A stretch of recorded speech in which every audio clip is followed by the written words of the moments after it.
This is the Hills Footy League Match of the Day.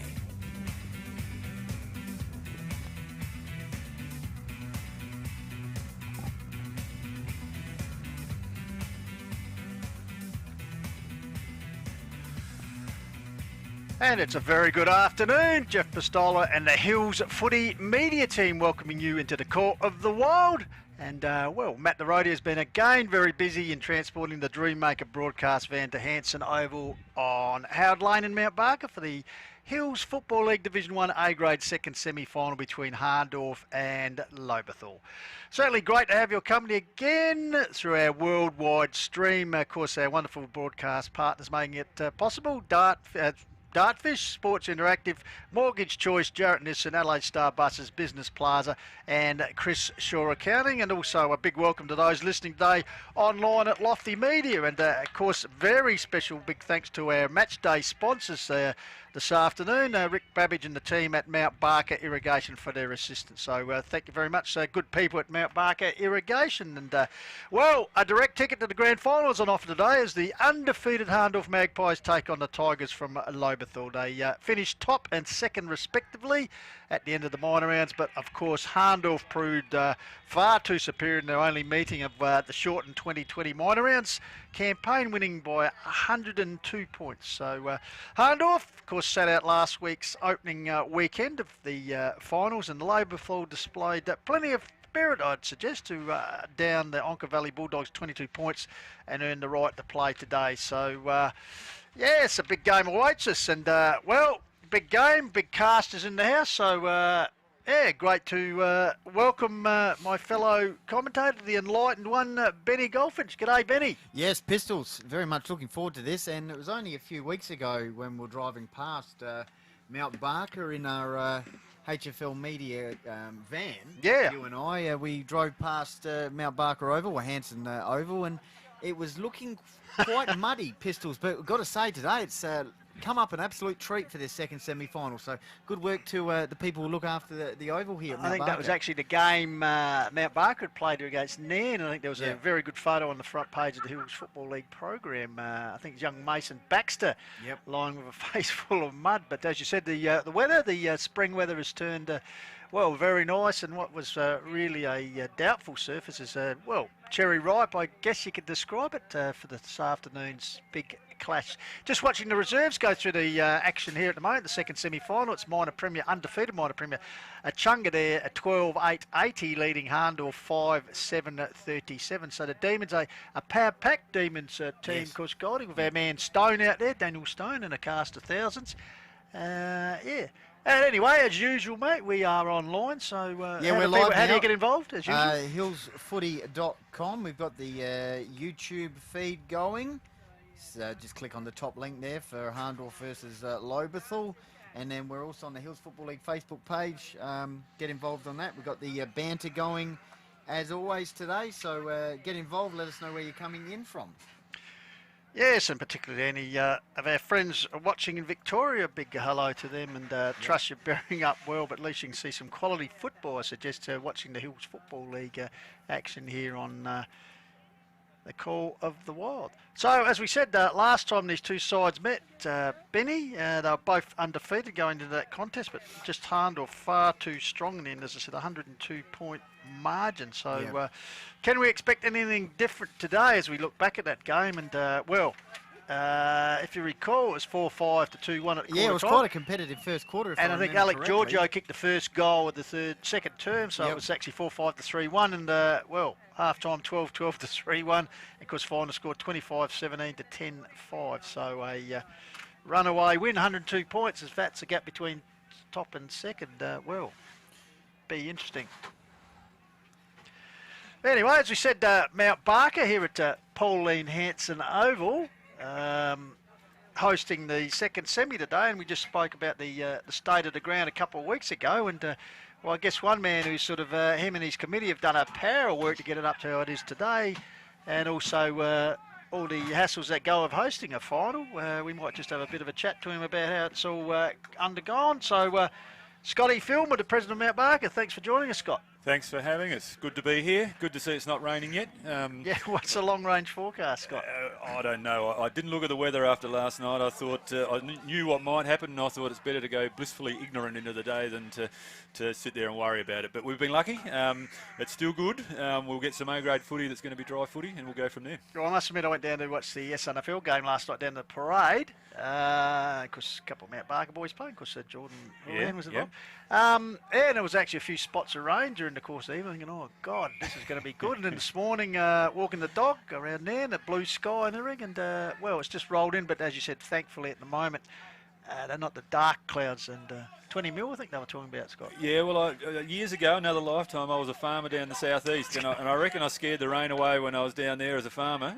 As a result, I ended up at Mount Barker, and if I've scared the rain away today, it's probably not a bad thing. I hope it rains a lot tonight, though. So what do you look for as a farmer? What's the telltale signs of someone says the ants, the gum leaves turn shiny, you know? Oh, well, what's the old farmer's theory? I had a lot of old farmers. I used to do a bit of rouseabouting. I had a German guy who used to have a shed, and he'd look at the moon, and if the crescent moon was tipping up, it was tipping water out, it was going to rain, and if it was sitting up, it wasn't going to.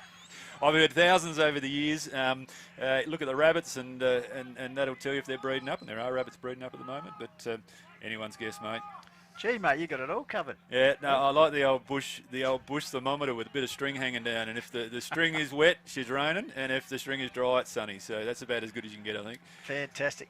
Now, when did you know you had a final? So I'm just getting around the weeks of preparation that's gone into this, and as we said, the game against Nan Bremer, you're probably thinking, gee, we've got a lot of work ahead. No, we knew we had a final for a bit of time, yeah, we know what it's like. You know, our oval gets 40 plus hours a week with our modifieds up, so we can't wait for next year with the regional sports precinct coming online. We hope to lighten the load on this one and bring this up to be able to withstand some of that wet weather a bit better. So yeah, we were nervous, but an ex-president, I rang him up, and he, I was talking to Willie, and he said, "Don't worry, mate, she always comes up," and he was right. So it was a good job. What about the great man Aussie, of course, Andrew Ozzelect? I've known in the past he's been seen out there on the Namara or the tractor doing stuff. No, Aussie doesn't get out there much more. I think he did once before. It was a little bit soft and nearly bogged the tractor once they said. Well, on the Tuesday after that rain, the council did put a roller. It was Wednesday, I think, and they almost got bogged in a couple of spots. So they rolled, I think, about 75% of it, and then left it, and then they got a second roll and squished all the moisture out, and it has come up okay. We would have liked a water on it early this week. We couldn't get that, but Luke Clahesi came in and marked it up, and it looks a treat. Those couple of days, well, sunshine has done a treat, hasn't it? It's brilliant. It's good. You wouldn't even know at the state, as I said, the Goldie there previously, it was on the front page of the final siren budget. Young Mason Baxter getting a mouthful. I think that was probably the photo of the year. That one, Mason with 2 knees in his back and his mouth full of mud. But yeah, you'd keep that one. That's one to show the kids. But no, even then the mud seems to squash up through the grass. And Brucey and I went out there and sort of rubbed our hands in it a bit, and we could see the grass is there. So that with the rolling over the years, we've put hundreds and hundreds of tonne of sand on it. You know, one day it'll be great to do a major redrain and re-turf, but funds are being diverted elsewhere in the council at the moment, so that's not going to happen. So we've just got to manage it as best we can. Now, correct me if I'm wrong. First year as president. Exactly. Having yes. taken on, and well done, taking over some good predecessors, as you said. Thank you very much. Yep. So obviously, you know, probably one of the biggest, well, provincial cities in the south of Australia, and only growing, the Mount Barker Football Club. What's your vision for the future? Well, look, I've come off 4 years from modified or junior coordinator, and I see the juniors coming through. And I think this year, you know, testament, we've got under 12s in the grand final tonight against Hahndorf at 7. We've got under 13s over at Birdwood tomorrow playing still in the finals. They should get to the Grandy with a bit of luck. 14's played today, they get a second chance next week, and 16's undefeated and went straight through, and we've got a great squad of about 36 lads there. So our 18's this year struggled a bit, but they came from a base where we probably didn't have the numbers. We had a few kids leave, and probably one of the teams we're most proud of in our club this year is our 18's, because it was a group of lads that just came together. They knew a few blokes had gone, and they represented themselves fairly well. So I think we've got 20 plus going into that unit next year, and we've just advertised for an under-18s coach. We're keen to put a lot into that team. As everyone knows, it's an important group. So yeah, we as a football operations committee have just flagged that as a group that we really want to invest in the coming years, like all our juniors. One thing as a president, and because I've got a lad who's still playing juniors, we put a lot of time into developing coaches. We pick our coaches on the right attitude, and then we try to train them up and get them top notch. So if we can sell our juniors as having great coaches, I think that's our biggest selling point in Mount Barker. And from there, then we've got to develop them through. So I had a chat to the senior guys the other night. Just said that these 16s, they're 2 years and they're your teammates. So we've got to do a bit of selective recruiting around the place. We like rewarding our locals first, but we'll do a bit of selective recruiting. And just our A grade wasn't far off the mark. And again, I think some people around the place thought we were going to drop right off. We didn't probably recruit as hard and as well as some teams did, and we went in with a group of lads who were good mates and a lot of just local lads, and again they were around the mark with Blackwood last weekend. They had their opportunity, but as you know, it's just that one or two moments in a game and maybe a bit of a depth of run that makes a difference sometimes. So we're working hard. I've come in this year and really working hard on setting up the right groups and committees. And at the moment, we've got a great footy ops group, and they're really making some good strides towards where we're going to be next year. That's a bit disappointing when you look at it, Scotty. Yourself, as no long-term play, you would have been around the days when Mount's tasted success. Since that premiership win, No-Grade flag in 2012, and of course Steve Samuels, only won 2 out of 10 finals, I believe. So it's all cyclic, mate, and it ebbs and flows. At least you're up there, but yeah. And look, under Scotty Titterman, we had a great group, and we were always up there. And Scotty would probably say himself, he was probably disappointed he didn't win more finals. If they were easy to get, you wouldn't appreciate them that much when you got them. Right. So it's not like we haven't been a good side. It's just we haven't got over the line. Now we've sat around and had a good look at that, and we're hoping we can put things in place to rectify that. But look, as I say, I think over the years everyone sees cycles. Hahndorf's having a good run at the moment, which is great. Absolutely. And different clubs come and go. So what am I aiming for? The most basic thing I'm looking at is I want to create with the footy ops group at Mount Barker a dynasty of success at Mount Barker. So chat to me in 5 years' time, and we can have a talk about whether I was anywhere near the mark or whether I was way off. So I mean, my big thing, I love developing junior footballers. That's my passion, and I think most guys in football would if their heart's in the right place, that's what they do. So I'm keen to get our juniors up and about. I'm keen to get a team full of Mount Barker kids. And as you said, we're a regional centre, and if we're not aiming for that, then we've probably got the wrong culture. So we want to get big numbers in the club. We want to get people competing for spots and just strengthen the comp. You're on Hills Footy Media to call the Wild Hills Football Division 1 second semi-final day, and we're in the last 20 seconds of the reserves second semi-final. Wachunga 11-9, a convincing winner, going to be here over Hahndorf 6-8, so Wachunga will go into the grand final. And we're talking here with Mount Barker President Scott Filmer's been good enough to join us pre-match. Now, Scott, we did touch on it briefly. You're talking about the new sports hub out there. As far as being the president, how will be the involvement of Mount Barker in this new? Well, look, it's a regional sports precinct, obviously. They're talking about opening up in January, February. I think the rumours I hear of an opening. Obviously, like any major arena, we've got to wait and see what's presented. It will be a great surface. I think probably in the end, the funding has meant that some of the facilities aren't kind of be as good as we would have hoped. And that is not the fact quality. It's just going to be size. And looking around at finals today, you need some pretty good facilities to host a HFL grand final. But apart from that, it is an idyllic spot. So is there a situation that Mount Barker may be playing some home games next year at that venue? And we would love to have some blue and white out there. So, I mean, I think I said we have 40 hours of footy here a week. Yeah. Out the juniors, the bodies, the women's teams. And it will depend. At this stage, to see the finished product, if it doesn't have great fencing and you can't ticket it, then to be able to play game day football out there, it is limited. But if that's the case, we'll be throwing modified games out there. It's a potential to have women's games out there. I still think in the competition, I know that a lot of the clubs around the hills love and strive to have that to have that pure Saturday game day where your grades play through. But I think with juniors, there's the opportunity to possibly, play some under-18s on a Friday night out there. Give the lads a bit of something different. See if that variety can maybe get, because it's not just Mount Barker. There's a lot of clubs that have talked about Ada. It's hard in that group to keep them playing. So, look, we'll be trying to get out there as much as we can, purely because if we play more games out here, this oval will be better. And then, look, I was around 17 years ago when we looked at what we were going to do here, and that's when basically the footy club initiated the work out there. So the likes of David Greenslade and Malcolm Williams, myself and Frank Howe, that we've been there for the long haul, so we'd be disappointed if we didn't get a fairly substantial footprint out there and go from there. But look, I mean, Sturt's sitting there in town and they've got numbers playing, and they got most of their juniors come from Hills and Mowbridge. And I know Sue Dewing last year, approached me a couple of times about what was happening. So there'll be other people around, but you need a major tenant to underpin the usage. So it's no use having that out there and having it used 10 hours. You need someone who's going to get out of that 20 hours use. And as a club, we need it. We need to have 20 hours here and 20 hours there, and it'll be a good product. Okay, well, I noticed you got the orange vest on, mate. You got the Marshalls badge, so you're the COVID man today. So obviously, we've done very well, and I'd like to thank actually all the clubs today: Blackwood, Hahndorf, Chunga. They've all been very respectful in the way they've responded to any comments. So hopefully through the A grade it could be the same, and we go well.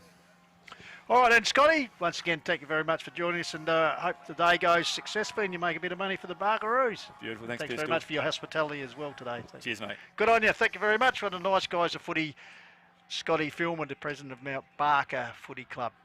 And it's time to welcome for the first time this afternoon, of course, our boundary rider, the man who, very astute, knows what's going on. It's down to Shane Collins. Good afternoon, Collo. Thank you, Jeffrey. Hopefully you got me loud and clear there, mate. Just out in the middle of Mount Barker Oval here. What a great time it is to be playing football for those teams still lucky enough to be in the finals campaign. Well, the dreaded weather we've been expecting today so far hasn't hit, but it does look like it's coming in from the south down that way. I would expect that you would need to hit the scoreboard early, because I think the second half could be played in wet conditions. There's a slight breeze just shooting straight towards the football club rooms. And if you like, sort of going to that pocket, probably only worth a goal or two, if that. Really looking forward to this clash. This is the one we've been waiting for, to get your ticket into the big game, the grand final. And Lobethal back up and running in real good form after a great win last week against the Yonka Valley Football Club, and obviously Hahndorf, the mecca of country football in South Australia, and here they are again, ready to shoot for another grand final. So I'm expecting it to be a very close game though today. I thought Lobethal were excellent last week. Their forward line is a threat. Their tools are very good. They take a good catch up there. Brady Dorr, best game for the year last week. His first time he'd played a full game, to be fair, but he added another dimension to the Lobethal football. So really important that he plays well again today. Young Mitchie Jenkins comes back into the side. He's been one of their best defenders all year, so a massive in for the Lobethal Tigers as well. So, but I'm really looking forward to that midfield battle. Matson, Riley, Luke Nitschke last week was outstanding. Sam Williams from Hahndorf. It's just full of class. And I think if Lobethal can break even in that midfield, just over here to my left where the umpires are now, if Lobethal can win the game in there and get it forward, Big Jack, Dorr, they've got some forwards that can really take a catch. So I'm looking forward to this game. I mean, we all try to dream up the way of how Hahndorf are going to get beaten, and I've probably gone through it a fair bit. At the end of the day, the team over here to my right, they are a class act. They've got a wonderful, wonderful record in recent history, and, today's just another day for them, and you would expect that they'll come to the fore. Daniel Roberts being out is a massive blow for them. He's a very good ruckman and obviously a quality finals footballer. So that'll be a big out. Spot filled by his younger brother, however, who does go well. So their depth won't be challenged today. They're a quality side. And I'm looking forward to the development of their younger players in finals as well. Nykamp, Salt, Eckerman, those boys have really come on in leaps and bounds under the development of their really good senior players. So all here ready to go. Who's going to win the ticket straight to the grand final? We'll find out in a couple of hours' time. Hopefully, Pistols, I don't get too wet today because I won't be happy if I get wet. I didn't bring a jumper or a brolly today, so I'm hoping that the weather stays away, but I am excited about this game. It's going to be a cracker. So over to you, boys. Dreammaker, I missed the toss of the coin again. That's my bad. But anyway, it looks like Lobethal are kicking to the Mount Barker end of the ground. And we're all set to go for the big game today. Thank you very much, Shane Collins. And he's doing remarkably well, Goldie, for a man who had sunstroke during the week. Oh, yeah, no. Good to see the sunstroke has cleared up. Seems It's good to to have gone see. to another level in finals. Now, we just wait. Anyway, boys, I can tell you strange things do happen. I can tell you down at Macclesfield, of course, Country Division preliminary final one day, because the other one tomorrow. I can confirm there was a game at Macclesfield today. That's definitely Okay, well, Owen Bank Reserves went through the minor round undefeated, have been beaten by Birdwood in the Whoa. B grade preliminary final. So out. Top all year. Top out and out. And Hello. we talked about How that. it works, Colo? We talked about it on Hills Footy Unplugged, Colo, of course. So, but anyway, we'll come That's back. how it Anyway, works. umpire Michael Taylor holds the ball off. We are underway. Second semi-final action here in the corner. I'll trust you enjoy our worldwide coverage. Henry Voigt, Reagan Gates makes it. Matt Roberts in to do the ruck work today in the absence of his brother. Ball goes to ground level. Finally, ball swung out here. Looked like it was Hayden trying to get out. Finally taken here. I think it's King, Ryan Interesting young Ryan King starting in the centre bounce. King. He started Adelaide wearing number 51 Yes. this week, just to confuse us, Goldie. Number 50 comes down to the Pig Dog and Riley. Foots out to handball to Nitsky, who was so good last week. Goes up forward and finds Jackie Bant and Jack Andrew quickly onto the right towards the top of the goal square. Big Jack Osborne, the Jacks combining there. Leak wearing him pretty closely. Ball comes out here, around the corner, it's Brady Dorr. Could this be the start that Tigers want? Yes, indeed, Shane Collins. And we've played just under 40 seconds. Brady Dorr on the board. Yeah, exactly how I just said pre-game. It's all going to be about that midfield stuff and that stoppage work. And well done in there by Riley. Got the hands out. They're going to go forward as quick as they possibly can. Give Osborne the chance one-on-one. And as we said, Brady Dorr getting into this side last week, played very, very well. He's a quality player and not unexpected for him to have a finish like that. And Nitsky getting involved there. He was so good last week. In fact, high in the best players for the Tigers. So the Tigers, first one on the board as the minutes just ticked over. So umpire Mickey Taylor pitches the ball up again. Voigt against Matt Roberts. Ball comes down. Matson with his nose over the ball. Roberts follows up, taps it forward. Taken again by Nitsky. Shoots out the handball to Cooper Luke. Goes in, ball back to Voigt. He's under pressure. Got it back to Cooper Luke. The old 1-2 team there. Down towards half forward. Cheney lurking for the Crows. And over the top of Fuller takes a good mark. Well, for the Crows. The Pine Avenue Crows. My apologies there. If you're listening in Warracknabool. Anyway, ball comes out here. Finally, great pressure applied there by Fuller, I think it is. Let his Hahndorf opponent know about it too. Ball scrambling in there. How good's this, And Jeffrey? from Heats hold on up. early. Absolutely. Well, second semi-final, and said the Tigers 102 points in arrears last time. I don't think it might happen today. Roberts got the tap down to a teammate who's locked up there. So, as we said, threatening conditions you might be able to see in the background of the Dartfish coverage. Grey clouds, but nothing, no rain yet. But hopefully we get through the A grade without the rain arriving. So ball up. Comes down once again, taken away by Williams. He's held up pretty strongly in the tackle applied by King, wearing the number 50. So umpire Mickey Taylor will come in and ball up. Any vital matchups you see at the moment, Shane? Yeah, it's a couple of interesting ones. It's interesting Sean McWaters is playing full back on Nycamp. I like the matchup. McWaters has been really good for Lobethal in recent weeks. So hit forward. First get the Hopgood, because Mrs. Hopgood with two sons in the opposing camps this afternoon. Finally the ball cleared by Williams for the Dorf. Bouncing ball, here's Salt and Pepper. Can he grab it? No, he's under good pressure there. Applied by Mitch Jenkins back in the side this afternoon. Hips it across here. Bouncing ball to brother Timmy. He's got a support from Luke. The tractor grabs the ball, goes inboard down the pitch area, but intercepting is Hayden. So Hayden quickly. Here's a chance first inside 50 for the Pies. Big leap there from behind by Nycamp. Ball spills out the back. Chance there for Hankin. Got out of quick hands towards Leak. Ball bustled forward. Elliott, it spins nicely out of trouble. Looks up the line, but his kick's only going to pick out an opponent in Hopgood of the Dillon variety for the Magpies. Braden Hopgood. He'll handball off to Matthew Yench. He's learnt down. The silky one goes high towards the square to Wellington Road end goals. Off hands, could have been a mark to Babbage. Play on, says umpire Taylor. Quick step around the corner by the Game Over. And Nicky Ingram already superstar quality there as he crumbed it very well. Colo put through the first for the Pies. I So reckon it was Nykamp just off the cuff too, mate. Go to the replay there, Benny, but I reckon it was Nykamp taking that one, snapping that goal.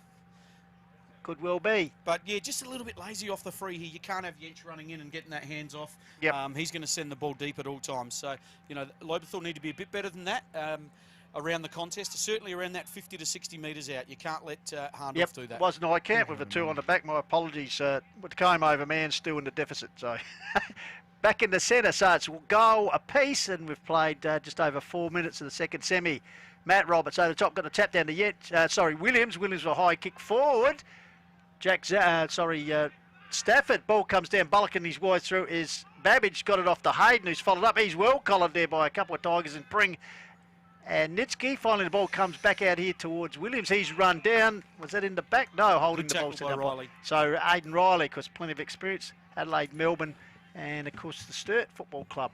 I've got some comments coming in here, Pistols, which I'll get to very, very shortly. So, kick towards centre wing. Good start from both teams, even though it says Achunga versus Lobethal on the scoreboard. We'll have to change that one. Meantime, Sam Hayden is wrapped up in the tackle. Is that looking for next year when Tommy Quinn and Simon get the... Perhaps all the boys who played in the B grade today will be back up. I was going to say, could I be cruel enough to say the side that just played twos probably could play today? Yench won the ruck contest there. So I'll just start to chip through. We've got 16 comments here. So Mitchy Week says, Khan the Tigers, great start Pistols. He's watching from the Victor Harbour on the golf course. He's on the golf course. Hang on, we need Mitchy's. We need to know who he's going to bag today. He was in fine form last week with Damien Green. It's been spoken about all week. Who do we get today? So who's the baggie of the day, Mitchy? Come on, Mitchy, give us someone. Cherie Osborne, come on the Tigers. She's looking on from Tassie. Yeah, good to have her aboard. Here we go. Stevie Huxton, meantime, kicks inside 50 deep. Strong, big talk to Osborne. Put up the Duke Bampton. He's sniffing. He was sniffing last week in good form, but looks like that man Cheney finds, and the Magpies are on the counter-attack here for Yench. Did a little bit of chiselling pass outside of defensive 50. Collected by the skipper, Madsen was involved. Meantime, kick out towards centre wing. Pushing back here, I think it's Mitchy Weeks. Voigt, front spot. Ball hits the deck nicely. Jacob Leake. Sweeping handball out to Jaron Mail. He usually sets sails for goal for here. And he has kicked the goal for the Magpies. So they've settled back-to-back goals. Good transition. Got Mitchy Weeks a touch there, Benny. That was good. That was Mitchy Jenkins. Mitchy sorry, Jenkins. I'm thinking of the... Just one thing on that field of play. You know, Hahndorf are just getting out of that back half too easy. I looked back and saw Lobethal's forward line. They were all behind the ball, standing and waiting for a turnover. They've got to work harder and slow that play down. Cherie Osborne, she's listening from Tassie. David Hopgood. Come on, Braden and Dylan. Watching from my nephews play each from Melbourne. Of course, they go head-to-head today, Pistols. Absolutely. I'll get to a few more comments shortly. Okay, so umpire Mickey Taylor balls it up. Hahndorf 2 straight, lead Lobethal 1 goal. Ball comes out there, taken by Hayden. In the meantime, illegal disposal, says umpire Taylor. So it'll be a free kick coming back here. Looks like it's going to be Aidan Riley. Of course, Jarrett Mull kicked 5 goals the last time these two sides met. Logan Weckett says Hahndorf by 18 points. Well, that's a conservative after it was 102 last time they met. So Jacob Broad wanted to know the B grade scores. Well, Achunga won that one. I didn't actually write down the full scores, Jacob, but a win to the Demons quite easy, about 4 or 5 goals in it. Meanwhile, ball comes down the forward line for the Tigers. Pack settles, comes to ground, trying to force it out there, but it's held in. Interesting already, isn't it, Jeffrey? 3 inside 50s there that Osborne normally would get his hands on and finish. Hasn't taken one as yet. So, ball up. Door did the ruck work. Ruck work goes down there. Pressured either by Yench on Fisher. Sorry, the Stallion Perling on Fisher. Benny Coulter says Kanda Tigers. Benjamin Creed says Kanda Tigers. Let's book a spot in the grand finals. Watching from Byron Bay. Now, I think I might be able to minus score there for the Tigers by the looks of it. Nah, out on the full, sorry. Geez, a bit of pressure in the dream maker, you boys. Come on. Fire up. Finals fish. That's it, actually. A lot happening. Would I be right to say the last time? It only missed the point post by about 12 metres, Pistols. Well, I thought the Telegraph pole was the other post. It's rusted, Colo. Anyway, free kick. Look, Hahndorf here shooting for their 6th successive grand final. Would I be right? 2002 was the last time the Tigers got the big dance. That would probably when they beat Jarrett in the grand final, I think. At Hahndorf Oval? Yeah, the famous Jason King red card incident. So, anyway, the ball comes out here. Hahndorf intercepted nicely there. Hopgood with the by kick. Hopgood. Cheney Shoved in the back there. Yeah, that's as plain as a nose on your face, Benny If Goldfish. you remember last year's grand final, Dylan Madsen's grandmother was watching. She's watching back. again. So She's back. So the Crow turned Magpie in Cheney, the Warwick Nabil boy, sets it long towards the coaching box side, lurking at the Sammy Hayden, great hands, takes it off, handballs to a teammate there. Babbage onto the skipper and Matson, long sweeping handball out here to Hankin, clever little kick around the corner. There's a chance for Marl, bounce for him. He's under pressure from Stafford. Grabs it and relieves the pressure for the Tigers down towards the balcony clubroom air side of the ground and bounces out over. Young Stafford getting an early kick. He was very impressive last week against Bulldogs, and already today a couple of really good attacks on the footy and good control when he gets the ball in his hand. Jeremy Ofterhide is watching from Noosa. Jez. Hope you got the sun tan stuff on there, Good on Jezza. you, Jez. Madsen goes to Hopgood, left foot, kick out towards us. Sold will be the target. Great punch. Good punch there by Actually, James Elliott. hello, I saw during the week it was actually anniversary of the Doggies 20 years since their first flag. I know, so Jezza would have been Oh, involved. yes, absolutely it was. That start of that era for Central Districts Footy Club, wasn't it? Yep. Boundary throw in. Snap round the corner by a very, very young, exciting talent in Cooper Luke. Kicks it towards the half-forward line for the Tigers. Didn't make sense there, did I it? thought you were looking out the window talking about Colo there. Just on that, the reason that Central's come about was the very, very sad news about Ian Callan. Nutsy had a big stroke. at the Yes, age yes, of I did hear 37, that. so Yeah, all the best great little to performer him. for the He's a Doggies. great And also, fella. yeah. Of course, was captain of the Close Reserves side for a long time, wasn't he? Comes out into the league. It's playing keeps. They sweep that out here, taken by Mountchow. Yeah, man puts a Voigt looms over the top of the pack, brings the ball down, taken by Stafford. He's been busy earlier down to Nitsky. Well played there by Hankin. Got it out to Hanby. Oh, the Hanby race tumbles is on. it forward. So Pagan's paddock here. First time we get there, Mayo. We know he likes them on the run. He's running towards the cricket net pocket. There you go. Good pressure applied by Well, Mitchy Weeks has just messaged. He says, does Jaron Mail stop running? Well, he stopped running there. That was a great tackle by James Elliott on cue. Elliott, who stood up pretty well in the finals campaign so far. The hard jobs. So James Elliott actually spent a season up in the River Murray League a couple of years ago. Sets it up here. Here's our man, the comb over. He gets this time. We got him this time. So he just brushes off the opponent, goes forward. Looking up here for Nykamp over the top. Good defensive spoil. Here's Marligan lurking. Hucksters his shadow and pushes him over the line with the ball. So we'll have a ball in, and we just ticked over 11 minutes. Hahndorf 2 goals. Lobethal 1 goal. Umpire Taylor just crossing his arms. So it looks like James Elliott coming off with the blood rule here. So yeah, hillsfooty.com. We've got the YouTube feed going. Gaming Tate says go the Pies. And we've also got the Hills Football League Facebook Live going, so on each of those you can get involved in the comments. So meantime, Umpire Taylor will blow the whistle here, ready to restart with the... here we go. So boundary throw in, inside attacking 50 for the Pies. They're 2 goals, Lobethal 1 goal. That scoreboard now reads right. 12 minutes gone, first term. Here's the man himself, Jack Bampton, kicks the ball outside of the defensive 50. It's taken by Salt. Off they go. Eckerman usually uses the ball well when he's kicking inside 50 for the Pies. Good defensive spoil there for the Tigers, taken by Babbage. Wrapped up in the tackle. No, he's not. Managed to get a handball away. Kick coming out of defensive 50 here by Voigt. Dora with a target, but there's 3 Magpies around the action. Taken by Ingram. He goes towards Joel Leake. Bit of a hack kick out the side of his vision. Who was he looking for? Zato was around the action, and here's a chance for Yench Pistols. Ball kick forward. Hamby's the target. And the past South Adelaide player, of course, North Adelaide interim coach for a while, Michael Hanby. Of course, has been at the Pies a couple of years now and enjoyed the fruits of success with a couple of flags. So Michael Hanby by the... Kyle Cheney's mums looks like she's watching. Lee Cheney, she says, go the Magpies. Beautiful. Trust things are very nice in downtown Warwick. Nabil this afternoon as Michael Hanby, don't know what he tried there, maybe kicking to the lead. Kick.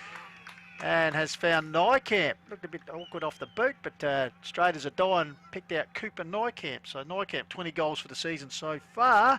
Straight out in front here, Shane Collins, about 40 to 45 out. So you'd suggest that... He won't miss this one. He's a very good kick on goal. There's the Moz. Watch this.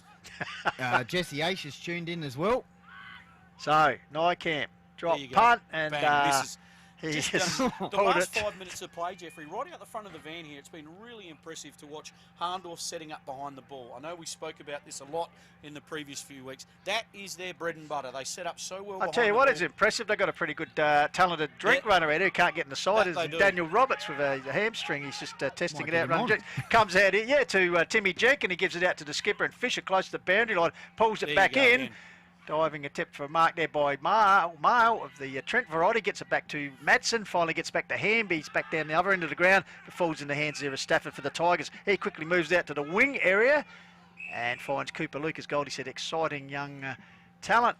And all you see down the field is Hahndorf players. You just need to slow it down here. Slow it So down. he's and just undecided. Use the ball slowly. Luke goes down the line. Good. Oh, good target. Well called there by Slow Colo. it down and use it slowly. So, kick inboard, finds Fuller. The playing coach switches play out towards the other half-forward flank. Here's a chance for young Cooper Skinner. Good to see him holding his spot in the A grade for the majority of the season. And just quickly, Goldie getting involved in that last passage was Lockie Ellsworthy back in the side. Oh, Look yeah. at that for a kick. Matty Fuller goes bang from outside 50 right to the goal line. Dangerous position. Have the Tigers got some crummers. Good the ball. tackle there by Stallion. Aidan Riley. The And that's Stallion. well done. The GOAT. Holding the ball. Brady Dorr again. That's Oh, the Brady Dorr, difference. yep. That's the difference with the play there. You see they switch the ball across. Take your time with your forward entries against Hahndorf. You can't just bomb it in. They'll eat that up all day. So well done to Lobethal Tigers. Just be patient. Use the ground. And that kick from Fuller wasn't bad. Went about 80, I reckon. So Brady Dorr, who was very good in last week's particular third quarter on that left foot, the former his second Meadows goal for the boy, has kicked the only 2 goals of the game for the Tigers. They move on to 2 straight. Hahndorf for 2-1 here, and we've played 15 minutes here on the Call of the Wild, and of course coming to you today through our good friends at Mount Barker Irrigation. And on, Collar. Yeah, that was a good result. As I said, the ball movement's important against Hahndorf. They just set up so well behind the play with Cheney and Yench and those boys. So full credit to Lobethal there, and just take your time, be patient with the ball, and just chip your way through there. I'm sure they can use that to advantage. Hillsfooty.com and also Hills Football League Facebook page. Get involved. Meantime, back in the middle. Good game of football. Hahndorf 2-1. Lobethal 2 goals. Oh, Here's a chance wide. for Salt. Beautiful kick inside 50. Low Babbage collects it. He's looking for some players to run around here. He snaps himself on the left. Bounces up nicely for Hankin. What's he going to go? He's dished to Sam Williams, who snaps a goal. So there's the immediate reply for the Magpies, and that's gone on the road. Yeah, that level of pressure is probably not going to be sufficient enough against a side like Hahndorf. So Unfortunately for Cooper Skinner, did back the judgment and got a bad bounce. yeah, he did but, get a bad bounce and missed tackle, and Babbage got around and got it to the top of the square. So and 'cause, Lobethal want to find their mojo again. Rick Babbage would be pretty happy just sitting down from us. And of course, as I said, assisting with our sponsorship this afternoon with the Mount Barker Irrigation, be pretty happy. He's boy getting involved there with a handball out. And of course, the leading goal kicker this season, Tommy Babbage with 24 at the moment for the Pies. So back in the centre, umpire Tommy McLean gets it up, taken by Salt. He's wrapped up in a tackle by We glossed Voigt. over that actually. How good was the exit from Benny Salt in that last Yeah, centre bounce too? superb. So Voigt gets it down, taken by Madsen. He's dispossessed, close to the cricket pitch area. Finally, the ball is hacked forward for the Hahndorf. Coming to meet it is Hankin, traps it well, tries to get the attempted handball. Here's that man Williams. He's wrapped up. He's got a couple of Tigers all over him, and he's going nowhere. So umpire McLean, who's been umpiring up in the Barossa this season, it's good to see him back in Hills Football League ranks. So Tommy McLean balls it up. Salt doing the ruck work, but Voigt got the tap down. Ball fed out here. Comes to Ingram, nushes one up the line. Back there is Elliott. Can he grab it? No, he's under pressure. Coughs it up. Here's a chance for the Pies. You don't want to give them too many opportunities in forward. Oh, interesting handball away by Babbage. Comes back to Nykamp. Inside out. Kick. Off hands finally forced through for a minor score. Peter Riley says, come on the Tigers. He's watching from Wollongong. There you Gee, go. we've got them everywhere. Tassie. Hillsfooty.com Like the and bill. also Hills Football League Facebook page. Get involved. Meantime, the tractor, Timmy Jenkins, kicks outside of the defensive 50 for the Tigers, out towards the Hahndorf interchange bench. Stallion Perling is wrapped up in the tackle there by Henry Voigt, just near the Pies interchange bench. So Hahndorf 3-2, Lobethal 2 goals, 18 minutes gone. Action-packed first term here from Hanson Oval in Mount Barker. Direct passage into the grand final. Aidan Riley goes to Cooper Luke. He's got some good touches early. Kick inside 50 for the Tigers deep. Osborne's the target. 1-2. That time he takes the mark against Joel Leake. And he'll go back the big man and have a shot for goal. Pistols, how many goals has he kicked this year, Osborne? 34. And a majority of them came in one game, didn't they? Yeah, well, 12 straight. I he's tell had you, a- he would have got his certificate from the academy, 12 straight, To Shane. be fair, at round 1 he looked injured, so he's actually done a cracking job to get through the whole Actually, I season. was talking to a Chunga support, they said he could have kicked about 24 that Yeah. day. As he sets this Oh, he one, loves it. It's in. He moved a little bit to go on pipe, but he's quite happy with it by the looks Yeah, of it. quite So, happy. Big Jack, as you said, that's his 35th goal for the season, and the Tigers peg it back. So good contest here, as Benny Goldfinch said. Yeah. 3-2 plays 3 straight. Yeah, and once again, it was just a smart entry into the forward half. Both teams are playing an extra in the back half.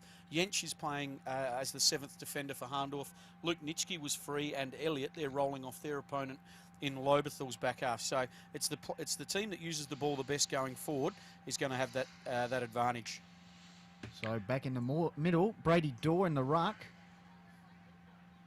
And he's going to go head-to-head with Matt Roberts. Of course, Dan Roberts just walked past us before. He's doing the drinks today. In the middle, Sammy Williams is rocked up and the tackle by Dorr. Good early pressure here. 20 Feel minutes like gone. young King, he gets in and gets after it, doesn't he? Bit like the old man. Yep. So ball up. Dorr shrugs aside Matt Roberts there. And once again, held up in the middle. So hillsfooty.com, Hills Football League Facebook page. We've got the good banter going, which we like. 2 points to margin. Hahndorf lead. Pistols. Ball comes out into Ingram. Nick Ingram, high kick forward. We don't want to bring rain just yet. Setting himself as Nitschke. Good defensive sport. Taken off hands by Matt Roberts. Follows up his own work. At ground level, he's bundled out. Good work there by Stafford. Got it out to Pring. Looks like he's had a touch-up for this game with the peroxide. Ball goes held in and Jenkins. As we go around the grounds, boys, for Mount Barker Irrigation, because preliminary final 1 down the road at Macclesfield. Quarter time, Ironbank 2-7. Gumaraka, the reigning premier, fighting for their life, 2-1. Centre half forward area for the Pies. Tigers are holding up nicely here. 2 points to the margin. Kick inside 50, but here's a opportunity for Ben Salt. 45-degree angle. Crazy thing about that comment is Ironbank's fighting for their life too, even though they haven't lost a game all That's year. it. Absolutely. What I meant, the reigning premier, Yeah. the reign. But you're quite right, as they found out with their reserves, they hadn't lost a game all year. Ironbank beaten in the preliminary. First outing of the finals, they're gone. And yet Bird would move through in the reserves. So action with Salt has kicked 17 for the year. It holds up a bit. Nitschke, a big gee, leap there, pack big crash. Everyone had their eyes on the pool. Yeah. Mitch Weeks has said he agrees with you, Colo. He loves watching young Kingy as well. Good judge. So, great minds think alike, perhaps. Ball comes off hands here. Pring there, he's strung out the back. Taken here by Hayden. Gathered by Cooper Luke, right in the behind post line. Tips out towards Zaddo. Difficult bouncing ball there. Hankin swoops. Ooh. Bit of magic there as he lifts the eyes and he's got that man Salt and pepper. Salt. Well done. And he's, as his name suggests, Colo, he's everywhere, isn't he? You just got to really, would you run a tag with him? He's such a light dangerous and guy. spread, isn't he? But like that ball there, Hahndorf turned it over in a good position. But the Lobethal back half were just watching. They're just watching the play and hoping the ball exited. As soon as the ball leaves your area, you have to get back and regroup, find your opponent. Salt shouldn't have been standing on his own. So as I said, Benny Salt 17 for the season. Deliberate approach here. Sets it on its way. It's drifted across for a minor score. So Hahndorf go to 3-3. Lobia 3 straight. 22 minutes just ticked over here on the Core of the Wild Division 1 second semi-final from Pauline Hanson over in Mount Barker. Trust you're enjoying our worldwide coverage. So the tractor, off he goes. Timmy Jenkin. Kick outside the defensive 50. Centre wing. Matty Fuller shepherded out Cheney there. In the meantime, it's a mark to Joel Leake. So Leake, he's got Cheney running for him quickly to get up there. Kick inside 50. Who's the target? Well, Zaddo's all at home and takes the mark there nicely for the Tigers inside the defensive 50. And he's found a teammate here in Aidan Riley. So Riley with the ball half-back flank area. Is there any breeze? David Hopgood wants to know, Pistols. Colo. Colo. We'll get our man Colo. There's a little bit of breeze, as I said pre-game, just heading down towards the club room end into that pocket. So Mitch Jenkins returned to the side. High kick. Cheney got up high. Handball ends up with Williams in turn. Shoots the one out wide to the run of Ingram. He decides to go high once again. Oh, Nykamp's got three Tigers. The belt comes down to Mail. Gives it back to the run of the skipper and Madsen. Bounces one forward. Vergara's lurking. Oh, they kept in play. Gracious. In the end, Cooper Skinner rushed it over for the minor score. So Tractor, off he goes. Timmy Jenkins straight down the middle of Hanson Oval. Zatto was the target. Nicely flicked out. Here's a chance for the Tigers to go forward. Eckerman wraps up. Okay. Free kick. McWaters, I think it is. Or was it Young King? It could be Young. Jeez, trying to get through. Yep, sorry, yep. Young King, number 50 here, just in front of us. He'll switch play out towards Cooper Skinner. He's the target. And that's a lovely kick. Skinner almost took the mark, did the nice work with the body, goes back to Jenkins. He's sweeping handball, finds a teammate, I think that's Elliott in the middle of the ground, and here's a chance for Riley. Gathers the ball one hand and shoots out the handball to Timmy Jenkins. He's a long way from home. The tractor goes inside 50. Lurking is Fisher. Ball sport there by Perling. Good pressure. Cheney there, and good pressure applied by Fuller on Cheney. Bundles him over the line right in front of the Hahndorf spectator group. Under the marquee. Hopefully they don't need it. The rain stays away until the end of the game. Entertaining struggle at the moment. 24.5 minutes. Lobethal 3 straight. Hahndorf 3-4. Ball comes backwards here, and taking a mark there. Looks like it's a Mail, is it? I suggested Trent Mail, yep. So Mail comes out wide towards the clubroom centre to Vergara, back in the side this week. Takes a mark in front of Cooper Luke. So Vergara, what's on offer? He comes up the line. He's got Hayden who's drifted into space. Hopgood, good spoil. Rebound ball comes back into Luke. Sells a bit of candy, gets the veteran Anitsky. Shoots out a quick handball, missed by Fuller. Going to ground there, I think it's Mail under that contest. So just the opportunity there going missing with an errant handball. So umpire Taylor will come in and ball it up. 25 minutes just about to tick over. Hahndorf 3-4, 3 goals, Lobethal. Good start in this one. 4 points the margin. As Pistol said, Tigers well and truly in the hunt. A couple of early goals from Brady Dorr. Here's a chance for Mauchow. Works the line and squirts it down towards the kick to touch barbecue area, centre wing. So boundary throw in. Centre wing out of side. Hahndorf 3-4. Lobethal 3 goals. Goal kickers so far. Dawes kicked 2. Osborne 1 for the Tigers. Cooper Nykamp, Mail and Williams for the Pies. Matty Roberts in the ruck. Vergara wrapped up immediately by King. And that will have a stoppage there. Of course, Dan Roberts not playing today. Yeah, did his second last minor round game against Onkers. Just tweaked a bit of a hamstring, and talking to him during the week, he was having a fitness test, but just not good enough, so he's out. And but brother Matt, who ironically had his own hamstring issues, he's back in leading the ruck this afternoon. Going to ground there was Ingram. Took one from Cooper Skinner, so Ingram at ground level got the free kick. So just on the centre of the centre square, gets it out wide here. Wob kick, first to get there is Mitch Jenkins. Sells a bit of candy, gets around. He's made it difficult for Nitsky. Good pressure. He butters up really well with a good tackle applied on Ingram. So bit scrappy great play tackle. there. Great tackle by Nitsky, and Lobethal just got to settle a little bit with the ball. They made a couple of little key skill errors that they need to get out of their game. So sold against Door, ball comes down. Here's close to boundary line is Hayden, just around from the Dreammaker commentary spot. Hooks the ball back. Elliott will be the first to get. There he goes to ground under pressure. Yes, from Babbage, I think it is. So resultant free kick will go to Jamie Elliott, who's had a pretty good final series so far. Goldie. Elliott goes to Cooper Luke. Off he goes, handball towards Pring.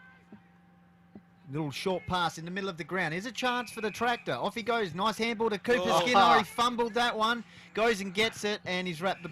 He was there again, the invisible man under the pitch. Joe DeCameron style. He just knocked the ball out of... put his finger up and grabbed his shoelace and tripped him over, didn't he? So there we have it. The end. Entertaining first quarter, boys. It's Hahndorf 3-4-22. Leading Lobethal 3 straight 18. And as Goldie said, the goal kickers for Lobethal, Brady Dorr 2, their first 2 goals, and Big Jack Osborne at 19-minute mark.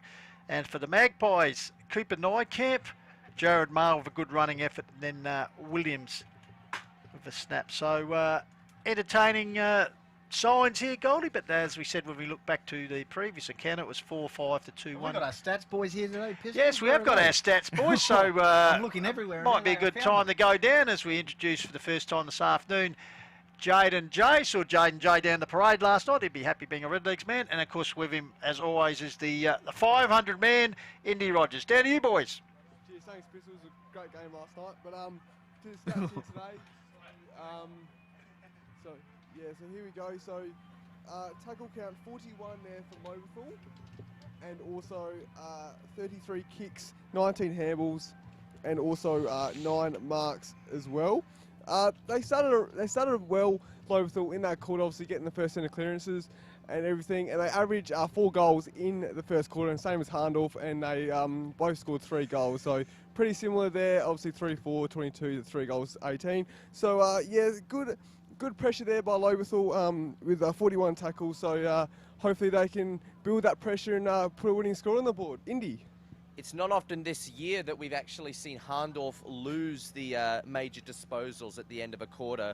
The only stat they're winning at the moment is 45 kicks compared to Lobethal's 41. But Yeah, again, good start. Lobethal's tackling pressure. They haven't won the tackle count in any of the games that we've seen this year until last week and this week. So they've been very pressure-centric in the finals, Lobethal. But just quickly on Hahndorf, they've evenly distributed their kicks and handballs, so 42% of their disposals have been kicks, which obviously implies that they've been very handball-centric, particularly their composition from those chains of play have been really good. So Hahndorf still lead on the scoreboard, and that is important. We know how dangerous they are when they let the game settle. So we'll just have to see how it plays out from here. But right now, really good, 4 contested marks and 4 of those inside 50 as well. So they've also got good capacity in the air. Back to you guys. G'day, this is Tony Modra, and there is always plenty of top marks with the coverage of Hills Community Football here on HFL Media. This is Jack Bampton from the Lobethal Football Club, and you're with HFL Media, keeping you up to date on the Mortgage Choice Hills Football League.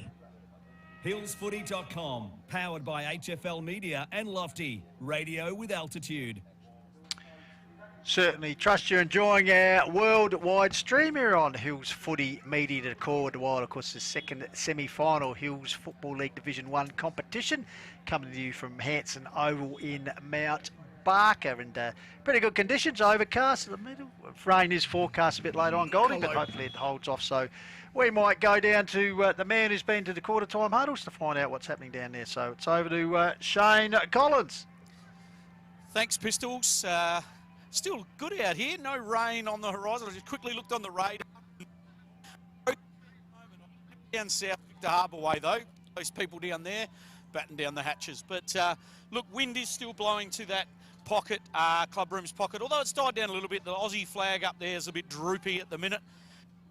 Huddles, Hahndorf very structured, as you would expect. Michael Hamby, Kyle Cheney, Dylan Matson taking the groups. And they were all about technique and their structure and what they're setting up. On the other hand, Lobethal just a little bit down in effort. They were asking for a little bit more effort, and a big word written on the whiteboard was tackling technique. He wants them to be better with their tackling and making sure that they're turning the ball over. So interesting comparison there at the break. Okay, thank you very much to Shane Collins back here. Started the second term. Roberts against Voigt. Ball comes down there. Riley tried to bustle his way through. Went to ground level. Looks like he's been paid a free kick, Goldie. So 4-point margin in favour of the Magpies. Bearing in mind at quarter time, the previous minute was 4-5 to 2-1. Half time it was 12-12 to 3-1. So we'll wait and see if such a outcome comes this game today. Meanwhile, ball back to Jenkins, who overruns it. Taken by Hucks to go back to Stafford, comes back to Cooper Luke, who actually started the passage of play. Round the corner by McWaters for the Tigers. Cheney got his hands to it, taken by Madsen. He's under pressure. Comes back to Cheney. The former Crow sweeps the ball out into Ingram. He's locked up once again by Nitsky. Going nowhere, holding the ball. Umpire, surely. No, I'd like to see that one on the Dartfish. But anyway, the umpire in a better position. And the academy boy judged it was over the line, so he will pitch the ball back in here in the wing area, just around from the Dreammaker. Trust you're enjoying our Call to Wild on Dartfish. Boundary throw-in. Can the Tigers continue on here? Only trailed by 4 points. Riley shovels a handball out to Cooper Luke, who's had a good opening to this match. Kick into the middle of the ground. Will it come off? Preen, one-on-one contest. Dangerous ball here. Kick. Now it's in the Magpies' hands, and it's taken by Jacob Leake. So there we go. Well done by Timmy Jenkins to hold that up. That was exposing the floodgates there. Good spot there by Braden Hopgood, of course. Brother Dylan on the opposite side of the coin this afternoon. So it went for the flipped over the top by King, taken by Huckster. He's shouted up by a couple of... Dylan Madsen's grandmother, Marietta, I think. She's saying that she's enjoying the commentary, so thanks very much for that. Oh, good on you, Marietta. Trust you're enjoying it. As ball goes forward, Brady Dorr lurks out. 1 bite, 2 bite, couldn't complete the mark. Ball come to ground there was Jens at ground level. High kick. Comes out here towards Cheney. Quickly to Warwick. The ball goes sideways and fortuitously finds Ingram. So Nicky Ingram right in the back of the centre square here will drive the Magpies forward. Nurses up the wing area to target his Mayo over his head. Bouncy ball taken by Salt. Gives himself space, goes towards the top of the corridor. Getting his hand to it. Back there the Hahndorf defender and Elliott. Sorry, the Lobethal defender. Meanwhile, comes back out here. Nursing the ball up the line. Finds Cooper Luke. Luke shoots a handball into Riley. Looks around and turns around a invisible opponent, goes towards the cricket pitch area. Ivor cooks Nitsky to target. Picked up there by Hopgood under pressure from Nitsky. Also Mitch Jenkins comes in. So double trouble there for Hopgood, who bounces back and actually wraps up Jenkins in the end. So after that, it's a line ball and a ball up. Yeah, and it's just another one of those missed kicks, isn't it? Riley needs to find the target there and they're away. That clock's just started, so we'll have to bank on our clock. 3 minutes gone in the second term. Riley takes the ball in the middle of the ground.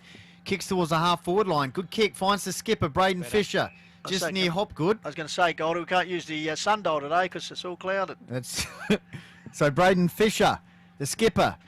Kick inside 50.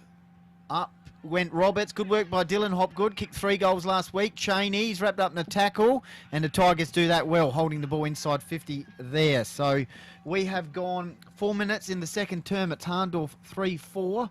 To Lobethal 3 goals. Goal kickers so far. Dawes kicked 2. Osborne's 1. Nykamp, Mail and Williams. Meantime, snap into a dangerous position here for the Tigers.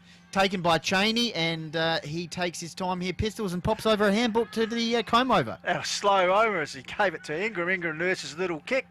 Oh, cruel bounce. Tractor, off he goes. Here we go. He's outside 50. Lifts the eyes. And Riley. Doesn't he like that? Little fist pump. So we just talked about in that first quarter a couple of turnovers caught the Lobethal defence out there. That time Shane Collins, the silky one, Riley was a mile from him. This time of year you can't afford to miss targets in your back half, and we just saw before about Lobethal did it. There Hahndorf did it. So the pressure's up and well done by Tractor Jenkins. Great lowering of the eyes. He could have gone bang. Yeah, the usual style, but the team game there for the track. Did a really good job. Riley, 10 goals for the Bill on the season board so far. To put the Tigers in front. He likes and it. he nails it. So, boys, once again, we recalled that last meeting. The Tigers did kick the first goal of the second term from Alex Giorgio, if I recall. And then, bang, what was it? The next 8 were kicked by the Hahndorf. So, the good goal, but they got to build on that, that's for sure. Absolutely, but it's game on today. The pressure's fantastic. Lobethal have really come to play. Hahndorf are just doing their work. They're very, very professional. I love watching them play and the way they set up behind the ball, but there's some really good matchups going on at the moment and some players that are playing quite well, which is good in finals footy. Lobethal 4 goals. Hahndorf 3-4. Well Here's a chance for the big man Voigt. Kick inside 50 out towards the half-forward line. Fuller versus Cheney. It's gone out of bounds. Goal kickers so far, Dawes kicked 2, Osborne and Riley for the Tigers, and for Hahndorf all in the first term, Nykamp, Mail and Williams. So boundary throw-in. Just repeating for Mount Barker Irrigation, quarter-time score, Country Division preliminary final, Ironback 2-7, Gumaraka 2-1. Boundary throw-in, inside 50 for Lobethal. Dorr, nicely done. Paddles it down, is a chance for Leak, and it's held up on the 50 for the Tigers. Braden Fisher, opposed to Scott Perling, and then deeper is Osborne on Joel Leak. So that'll probably be the targets once again for the Tigers if they get a clearance here, but it's held up. As we said, just seeing, and he's stretching the hamstring all the time. Big Daniel Roberts, as said, reduced to drink running duties today with the hamstring. Up high was Brady Dorr, got it down to little Jack Bant, it fed out a handball there. Perhaps taken high was King, was it? Yeah, yes. King. So King draws a free kick, so just inside the 50-metre arc. So King, said son of the great man, Jason, and of course nephew of Damo King. Sets the ball up high, Osmond lobbers over the top as Cheney brings the ball down. Niski tries to crash his way through, does find space, throws on the boot. It tumbles wide and across the face and out bounds in the cricket net pocket here at Mount Barker Hanson Oval. So 3.5 minutes gone. Hahndorf 3-4. The Tigers just with their nose in front by 2 points there. 4 goals straight. Get involved, hillsfooty.com. We've got the YouTube feed going, and the Facebook feed is getting lots of comments, so continue that. Here's a chance for Riley. The Tigers increase their lead. Back-to-back goals for them, back-to-back goals for Aidan Riley, and they go to 5 goals. Hahndorf 3 goals, 4, and a nice little break here of 8 points to the Tigers, and we've gone 7 minutes in the second term of the second semi-final. Winner goes straight into the grand final. Colo. Yeah, it was well done. It's great work. The stoppages up forward are what Lobethal need. The fast play, they're going to struggle against Hahndorf's setup. By slowing the ball down, slow entries and or stoppages forward are going to be to their advantage. So well done there and capitalising on that. And Riley's becoming a big player as he rests up forward in the last few minutes. So as Benny Goldfinch said, the Tigers with the tails up, 8-point margin here. So back in the centre, Voigt against Matt Roberts. Roberts got a hand to it taken by Madsen. He fumbles under pressure from the Tour de France man and Jackie Bampton. Goes on to the right, goes out wide. Pring under pressure there. Ball comes to ground. Hankin arrives. Also looks like it's Hopgood there at ground level, working hard. Braden of the Hahndorf variety. Finally stacks on the middle and umpire Godfrey will come in and ball it up. Probably be a harsh call. Pring's had a great year, but just today, just hasn't quite clutched a few of those half marks and possessions, so he needs to lift a little. So Jackie Bampton once again at ground level, which isn't that far down for him, Goldie. Yep. Boom, boom.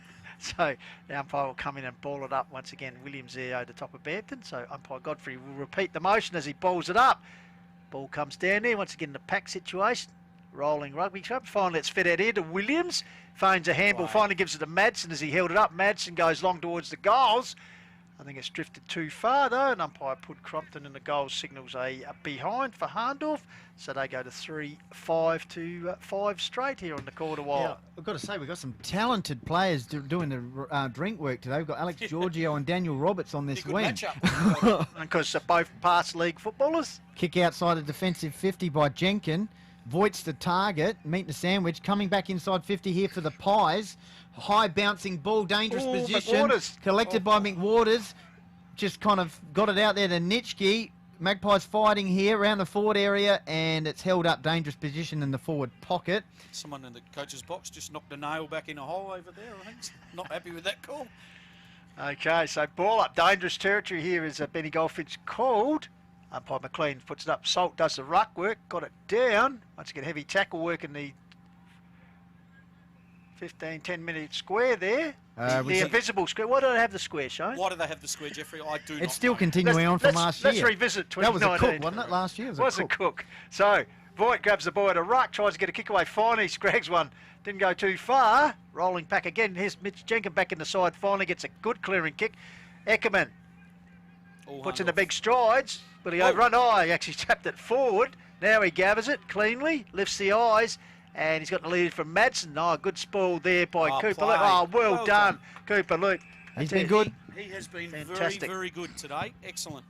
So, I've just got some comments here. Pistols coming in. Mitchy Jenkin, he says Riley is an unchanged animal. The pig dog. He's got a face of a pig there. That wouldn't be Mitchy Jenkin. Mitchy Jenkin. Mitchy Weeks. Sorry, Mitchy Weeks. I've got to get me Mitchy's He's right. probably got the phone in the sock out there. Cherie Osborne, she says enjoying Lobie at the moment, and Ollie Temmie says, "Come on, Pistols, get it right. It's Nitschke, not Nitschke." Well, sorry, Poochie.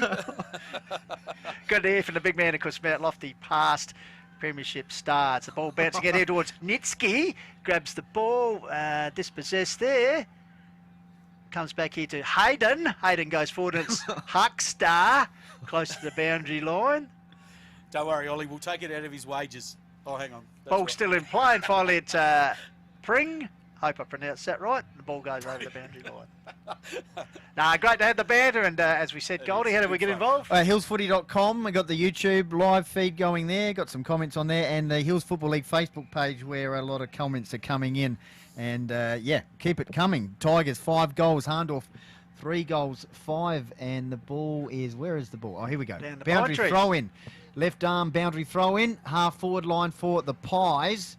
Last few goals for the Tigers. Hucksters trying to get the ball out, and it's held up. Really good game of footy, as I said. Their previous meeting at this stage, I think the Hahndorf had broken clear at the 11-minute mark of that second turn. They probably had about 4 or 5 on the board, but the Tigers holding firm here, that's for sure. Colours comes to Timmy Jenkins, hacks it off the ground, soccer style, but only as far as Kane Moucho. Wing area, he's got Cheney across here to Warwick Nabil boy. Hello to Warwick Nabil as they go long. He's got a lead out here from Hankin, goes to ground in a good contest from Stafford. Impressive with him. He follows it up. Well done, Jack Stafford. Leaker getting involved. I'll put his head over the ball and pushing it forward was Mail.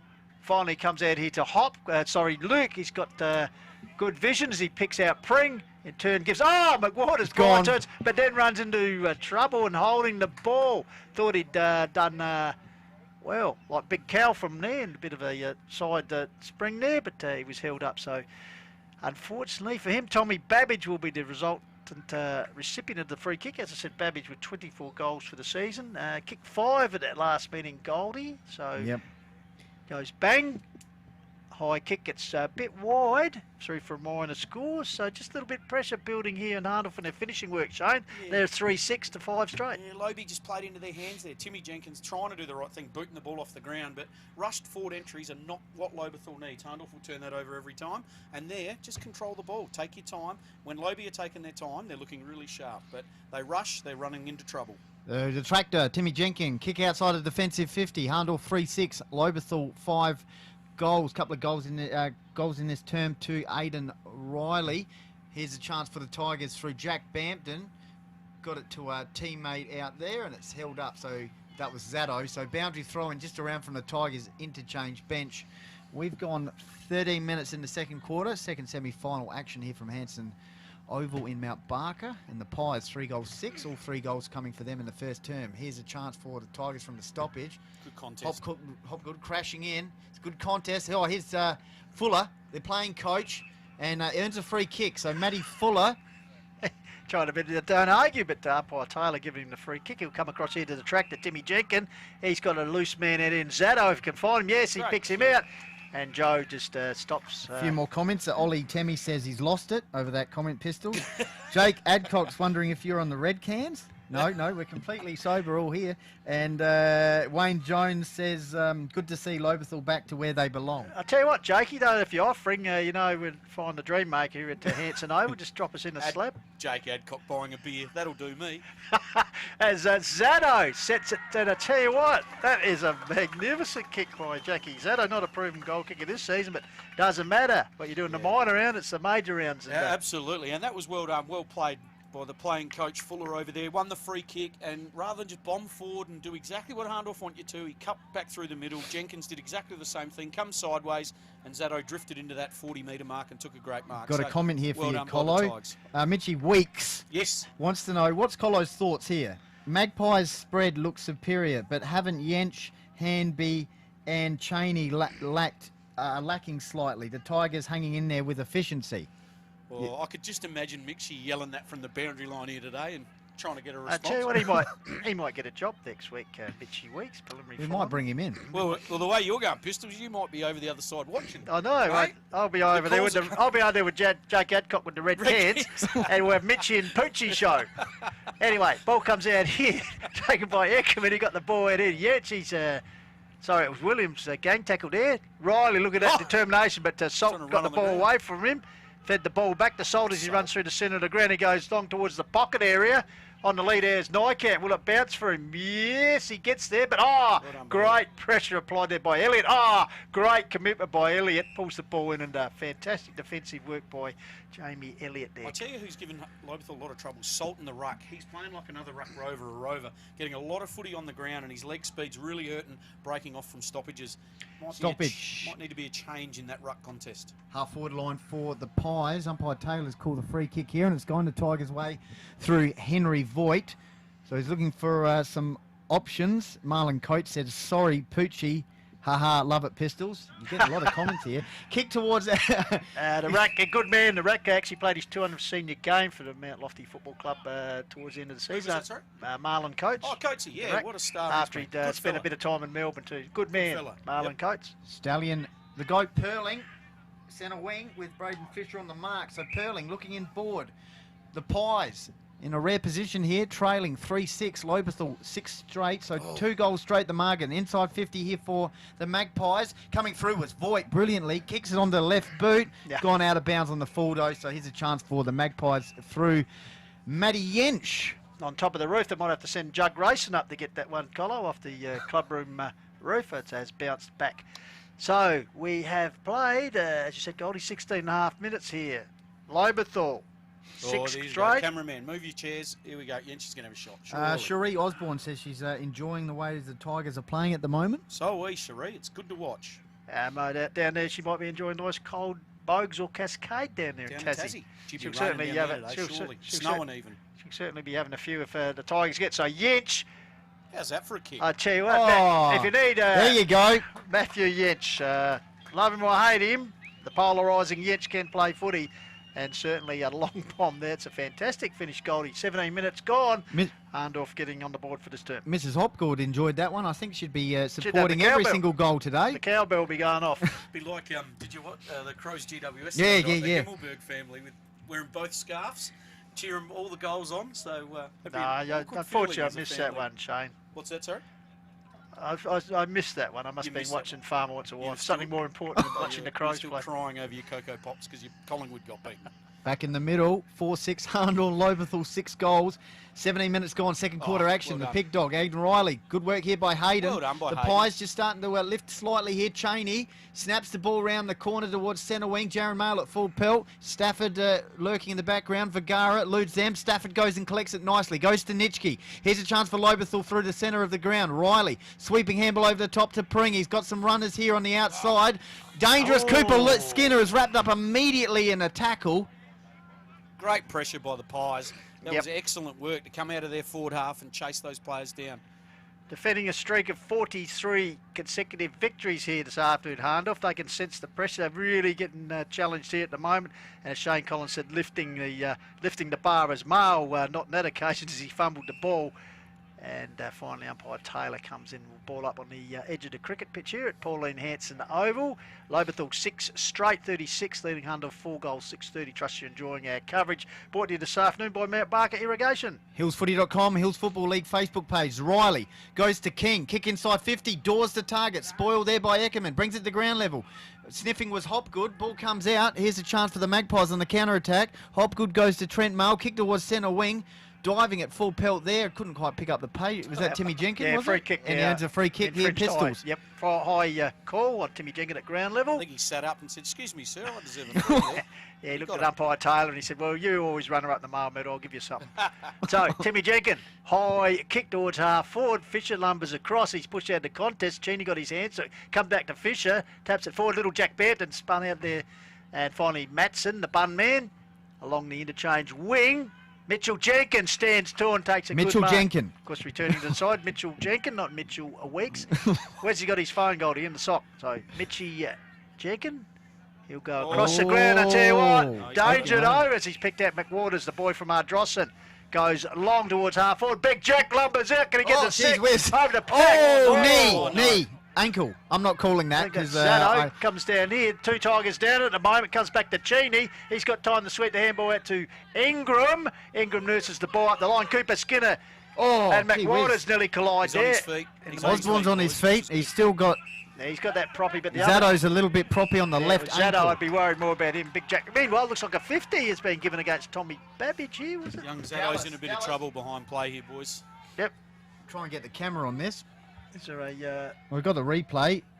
Yeah, just landed awkwardly on that ankle. Yeah, hope he's all right. He did stand up. Joe Zado. Because he kicked that left very ankle. good goal, but unfortunately looks like should be some work for Andrew Froling there. But meanwhile, the action is with McWaters, Goldie, so he'll kick from some 40, 45 out on a... I'd suggest this might be his first goal for the Tigers this year. Has he kicked one? Well, he hasn't been a multiple goal kicker, so you might be right. As I said, the boy from Ardrossan, York Peninsula League, saddled up with the Tigers this year in the COVID season. So McWaters, a left footer, tries to glide it through. Just first behind. Gone, yes, first behind. And it is the first behind of the game, Colo, which has come at the 20-minute mark for the Tigers. There's 6-1, Hahndorf for 4-6 here on the call of the Wild. Matty Inch kicked the last goal for the Pies, their only goal for the quarter. Kick out towards centre wing with a thumping kick as Joe Zado slowly makes his way off the ground. Could be involved in the contest shortly. Henry Voigt finds Pring. They should just sit him down and get the stretcher. It's actually against them to have another forward down. Oh, gee whiz.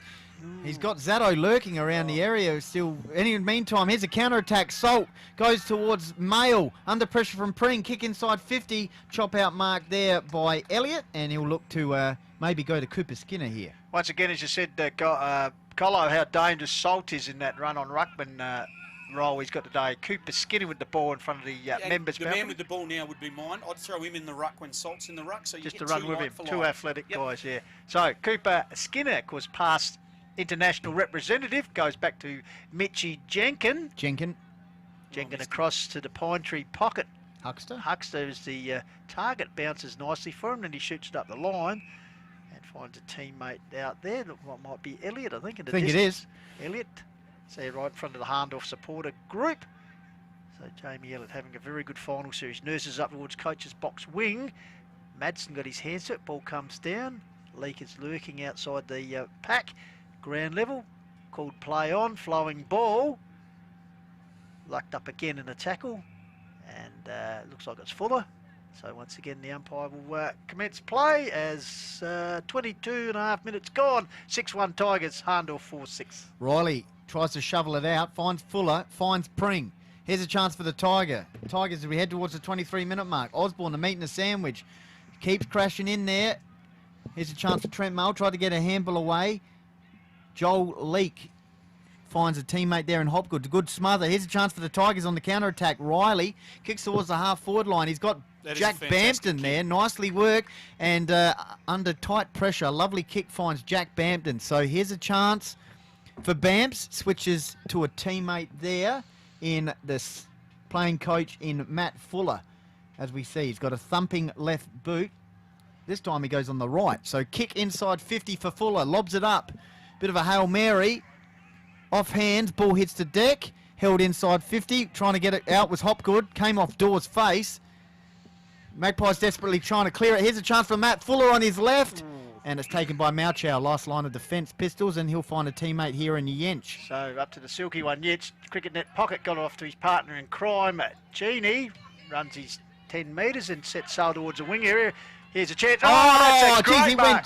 He went up and up. Yep, full stretch there was Jamie Elliott. Great mark. He's got a loose man out there. He's puts him under a bit of pressure. As Cheney arrives, keeps the ball in front of him. That was Pring. Nurses the ball up towards Babbage. He traps it, but once again, Elliott backs up with a good tackle. And I tell you what, he's playing like a man possessed this afternoon. The mark up there. He ran around the goalpost and come back in. That should be a point, shouldn't it? Well, could be. He went back behind the goals. We'll have to get the tape. What's your decision? Could be the new segment on Hills Footy Unplugged. So, meanwhile, both ruckmen were more busy wrestling. Ball comes out here. Great attack by the Peg Dog. Got the ball out here to a teammate. Finally taken by Huxley. Gets out to the track, the cricket pitch area. He goes across to the wing to Little Jack. Intercepting, though, with hands was Hayden. The tractor backed up. He's going to go again, the tractor Gets here. it right out to Fuller. Fuller finds himself a little bit of space, taps the ball. Here we go, Jackie. Little Jack's got on the bike. The Tour de France boy puts it towards the top of the square. And Cheney with the touching hand in the end for a reminder score. Landed the Giants. Well done by Hahndorf. Their defensive works really well. They're holding on tight here. Lobie are coming at them. Quickly around the grounds for Mount Barker Irrigation. Half-time Country Division preliminary final, boys and well, I won't say the word, but wobbling a little bit there. Ironbank 8-13, Gumaraka 3-1. Well, Yench tries a barrel. That's gone high. Outside the defensive 50 just. Flicked on by Jacob Leake. Here's a chance for Nick Hankin.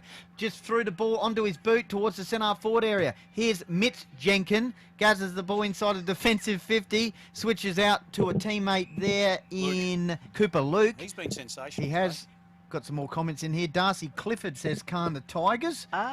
So a kick here finds Cooper Skinner. We've gone 26 minutes in the second term. Can't be much longer left in this term. And 1 goal for the Magpies this quarter, and 3 goals. Riley's kicked 2. Zato kicks 1. Unfortunately, he limped off just earlier, so we'll see how he goes. Tumbling mark there by Tim Jenkin. That'll be the last action of the half. So, very entertaining half of football here. Shane Collins is Lobie just with their nose in front, 6-2-38.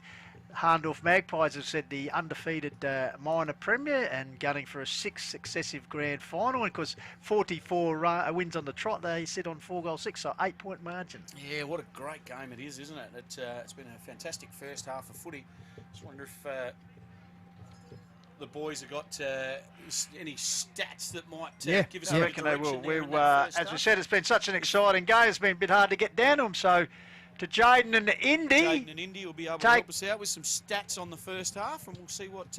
Take it away, boys. Cheers, thanks, Pistol. So just to start us off, this is the first time since round 11, 2019, that Hahndorf have been down at a quarter break at all. So the first time they've been down at a quarter break at all since round 11, 2019. That was against Mount Lofty at Hahndorf, so when they were down in the first quarter break. So there's a stat to start you off there, boys. So yeah, well done by Lobie. They had 82 kicks in the half. They had 40 in that quarter in particular. The tackle pressure was really good as well.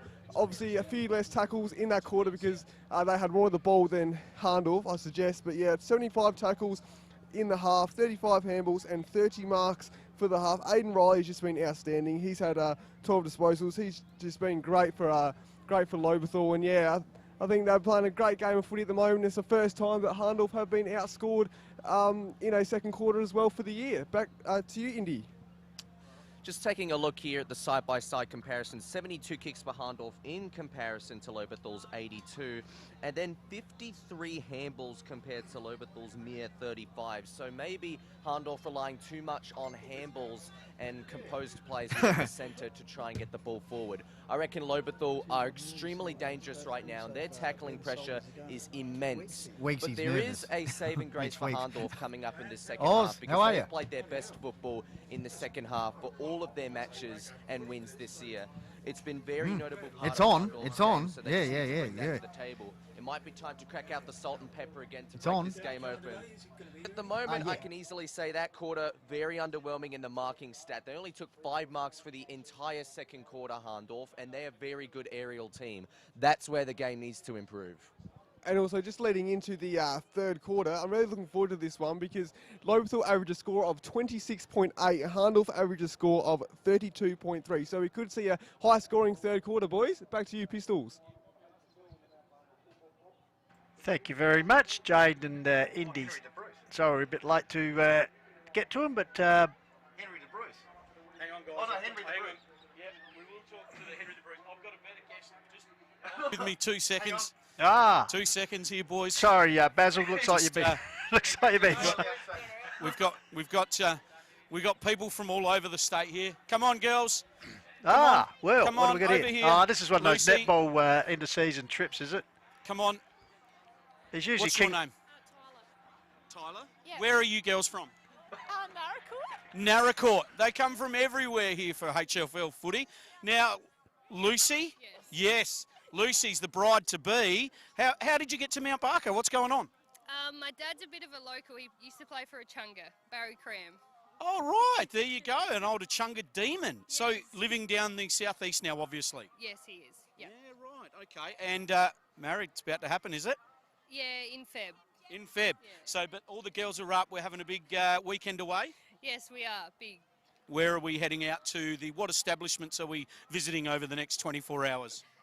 We came from Stirling and then we decided to pop in here and we're heading to Oakbank from here. I don't know. Oakbank. The boys at the Oakbank, look out. It's on. Oakbank's my local, so it'll be all happening. Actually, and what are you doing tomorrow? It's up to these girls. Demi! You could head to the Oakbank races tomorrow. The Oakbank races are on. I know someone that works there and he could get some tickets for you. Yeah, back it up. That's what we do around here. All right, congratulations. All the best. Enjoy the rest of your weekend. And, yeah, here we go. Lucy thinks that Tim Jenkins is best on at half-time. Oh, good, good. She's a good judge, is our Lucy. No, that's my maid of honour, Georgia, who thinks Tim Jenkins is best on. Not like best on playing, but like best on like looks and all that sort of stuff. Gotcha. Good judge. Well done to the girls. I reckon head off because it's just starting to spit with rain. So well done, girls. Have a great weekend, you beauty. There we go, Pistols. We talk to everyone around here, isn't it? Fantastic. Now, where's my man I was going to interview? Henry the Bruce. Here he is. I'll find him. Just out over Talking there. to the great DJ Lees from the Yonka Valley Footy Club. It's going to rain, Collar. You better come in here. DJ, he's another great man.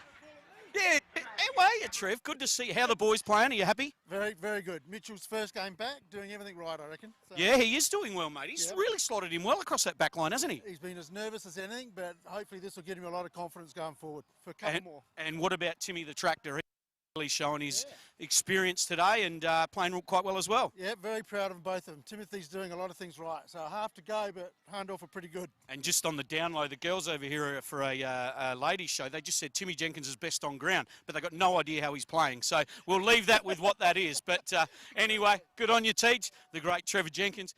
Henry the Bruce over here, mate. I'm getting wet. Come on. Right, couple of Hills footballers here. I'll just have a quick chat to. Hello, mate. Good to see you. Good to see you. Bit disappointing last week, the Roos, unfortunate, and finished the season on Sunday. Yeah, Blackwood were a good side last week. Probably a 7-2 first quarter wasn't ideal for us, but yeah, season low for us, which is a bit disappointing, but we'll get up and go again next year, mate. So how it rolls over pretty quickly. So.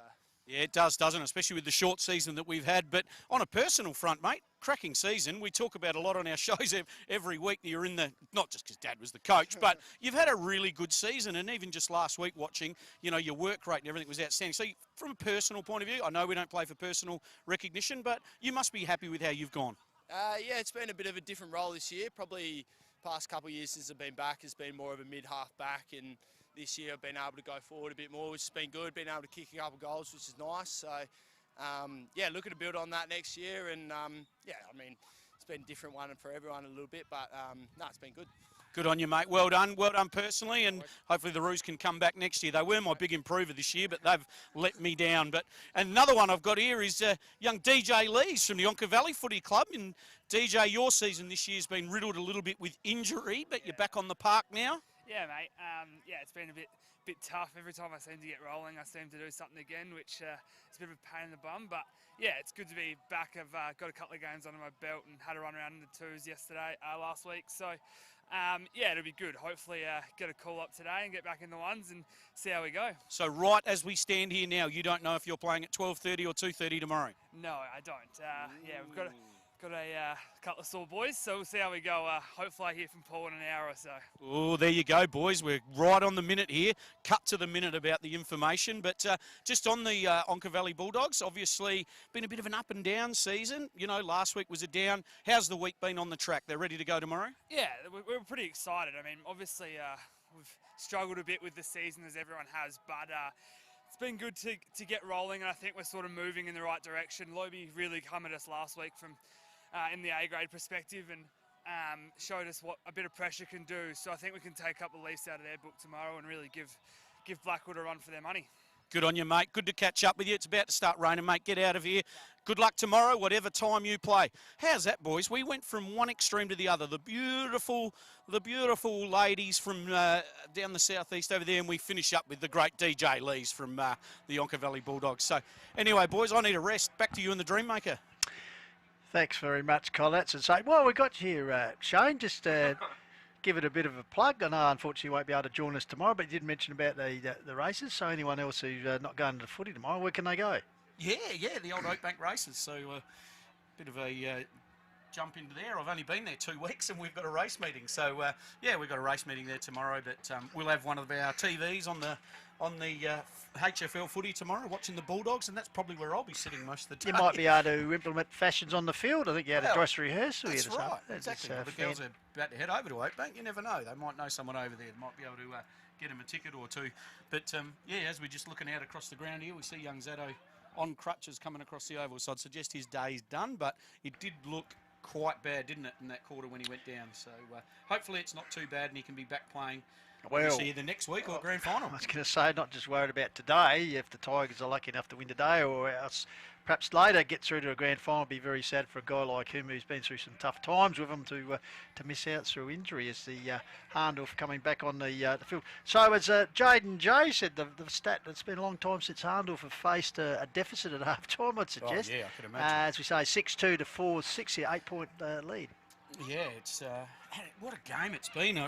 We said pre-game what Lobethal needed to do to be in this contest, and they've really come to play today. And you know, we knew that 100-point loss early in the year was only a one-off. That was not their true style, and they've really come out today and played good, hard-pressured footy. And they're going to need to do it for another hour though, because Hahndorf they're doing really well with their pressure. And every time Lobethal makes a slip up, Hahndorf make the most of it. We have had a couple of astute people, and we love the banter, saying perhaps Salt, if they were able to cut back his influence on the game, might go a long way towards the Tigers stretching their lead. That's a great call. I think we mentioned it halfway through that quarter. Every time he goes in the ruck, he's just playing like another on-baller, and he's really hurting Voigt off stoppages. So I think a change could be made there, and maybe go with a Cooper Skinner in the ruck when he's there, or something like that. But then the problem that Lobethal have is they've got so many tools. What do you do with Voigt in that time? Do you take him to the bench? And you know, when we talk about their tools, just on Lobethal for a second, I'd love to see a lift out of Fisher. I think they've just got a bit Osborne conscious, and they're bombing in and bombing in and bombing in. And he was very good last week. Yeah, and Fisher just needs to be on that 30-metre lead up. They need to be spotting him up, and you know, he hasn't had much of the ball in this first half, and he needs to come into this game and work really hard around Osborne, and you know, not sort of be the high catching player, but maybe on the lead and being a spot up. But he can probably lift a bit. I think young Pring on the wing can probably find a bit. Luke's doing a great job on the other wing, and their midfield's really trying hard. So, but you know, it's more or less just a little bit of drizzle, Shane, but add that little bit of element of, you know, a slippery ball, etc. Yeah, it's probably not enough yet to influence. For you to come in here, no. No, I'm okay at the moment, but give me a couple of minutes. Geez, you're not bad. Sunstroke last week, frostbite this week. Yeah, you're not bad. You just sit inside, mate, and just keep... you just put another log on the fire there, Goldie. Yeah, that's right. Just turn the heater up a little bit, you know, and you'll be fine. Even Ozzy, the cameraman's got his umbrella. So everyone's going for it now. But yeah, it'll be interesting to see what this condition change will do to both teams. The ball will slip off the ground a little bit more now. Not that any team's not attacking the footy at 110%, but there's no excuse now. That odd bounce that we've seen in the first half probably goes away now, so you can hit at it pretty hard. So thanks to Mount Barker Irrigation, our game day sponsors here this afternoon. Just give you a couple of updates. In the under-18s, your favourite competition, Blackwood were successful over Nairn Bremer in the second semi early in the day. Chunga defeated Hahndorf in the reserves curtain raiser. And at the moment, as you said, Lobethal 6-2 lead Hahndorf 4-6. And down at Country Division, Birdwood defeated the previously unbeaten Ironbank in the preliminary final. And in the main game down there at half-time, it's Ironbank looking like they've booked a grand final berth. 8-13 to Gumaraka 3-1. So the Northern Magpies' reign of title holders may well be over. How's the banter looking, Benny? We got much going on as we head back into the half here? There's a lot of for you here, a lot of love for you. As they would always be. No, a lot of love for you. They're enjoying the... Where's that from? I had it up. Chunga. I just have to keep reloading it because there's so many comments coming in. So just start the quarter, and then so we can have as many people taking this in. And so it's got a little bit darker too here. Yes. Lights might come on shortly. Interesting. Ball hasn't even been bounced yet. Hayden's come out to Luke's wind here. Luke on his wing and started pushing him around, so they might be closing him down a little bit. All right, second half about to commence here on the Cord Wild Trust, enjoying our worldwide stream. Hills Football League Division 1 second semi-final. Winner goes straight through to the big dance. Voigt, Matt Roberts. Voigt, ball comes down. Toe poke forward by Jens for the Magpies inside 50. First get to Stafford. I think he was grabbed by the jumper. No, said the umpire. Ball fed out here. Huckster, dispossessed, finally taken there by Williams. Clever little kick up the line to find Neukamp. Bouncing ball, hits the behind post and will be out of bounds. So quick movement out of the centre. The great man's here now. And the media manager. Obviously been at another luncheon as usual, Rob. Playing golf or something like that. So, a new dream maker, that'll help. So he's been negotiating sponsorship deals for you, Shane. New umbrella. So... Ball pitched in, taken by Voigt, got it down, first to meet is Hayden. Ball gets through, taken by Pring, controlled at one hand and gets it on the boot out towards the Dreammaker commentary berth. Bouncing boys, a chance for Colo to get a stat. And bounces over right in front of Flynn, the cameraman here. All right, so comments. William Lambshed says, go to Tigers. Stuart Hanson says, loving the call, lads. Sitting back at Sidewood Winery with the family for Tisha's 40th birthday. As always, special comments from Colo. Hang on. They're so long here that I'm trying to... All right, we'll get back to that in a minute. Yeah. As Huckster tried to hack it forward. Oh, quick hands by Nitsky. Got out to Voigt. He tumbles one forward. Well trapped there by Hopgood. Jackie Bampton comes in. Hard-nosed style as usual and holds the ball up there. As always, Shane Collins is delivering the goods with his special comments. Thanks, Stewie, and love to the wife, mate. And Dylan Madsen's grandma says that the Hahndorf players need to pull up their socks. So, just quickly, Colo, Stewie coached one of the Doggies junior teams, isn't he? Yes, he did, yeah. Coached the 14s this year. They're still in the finals? Yes. Did they play this morning? Well. Sorry, Stu, I'm not even up with it. Ball's held up here. Out comes to Nick Hankin, tried to dish out a handball for the Pies. 2 minutes gone tomorrow. In the third term. Play tomorrow morning, Stewie, that's right. Onka's got 3 teams in tomorrow. So Hahndorf 4-6, Lobethal 6 goals. 8:30 start, so 8:30.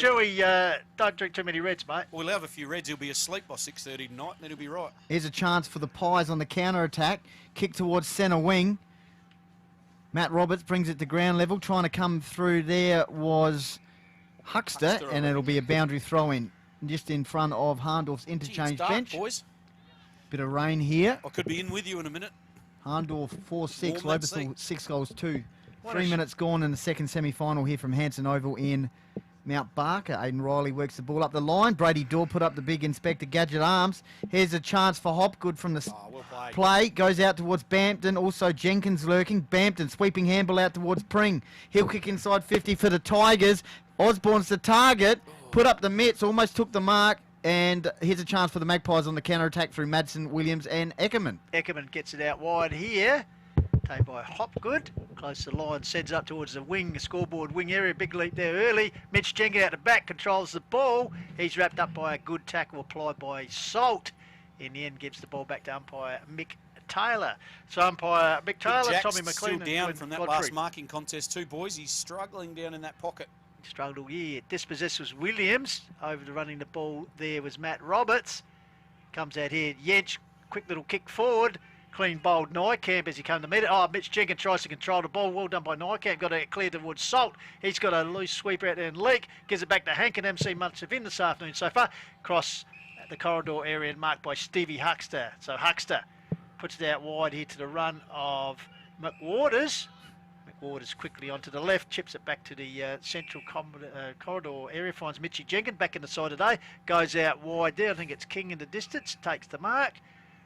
Kicks the ball up the wing. Yeah, little Jackie Bampton stretches the Dukes up. Gets it, plays on quickly towards half foot. Here's big Jackie. Sees to have recovered all right. Colo gets the ball. Oh, he's recovered all right. Look at the bounce. Gee whiz.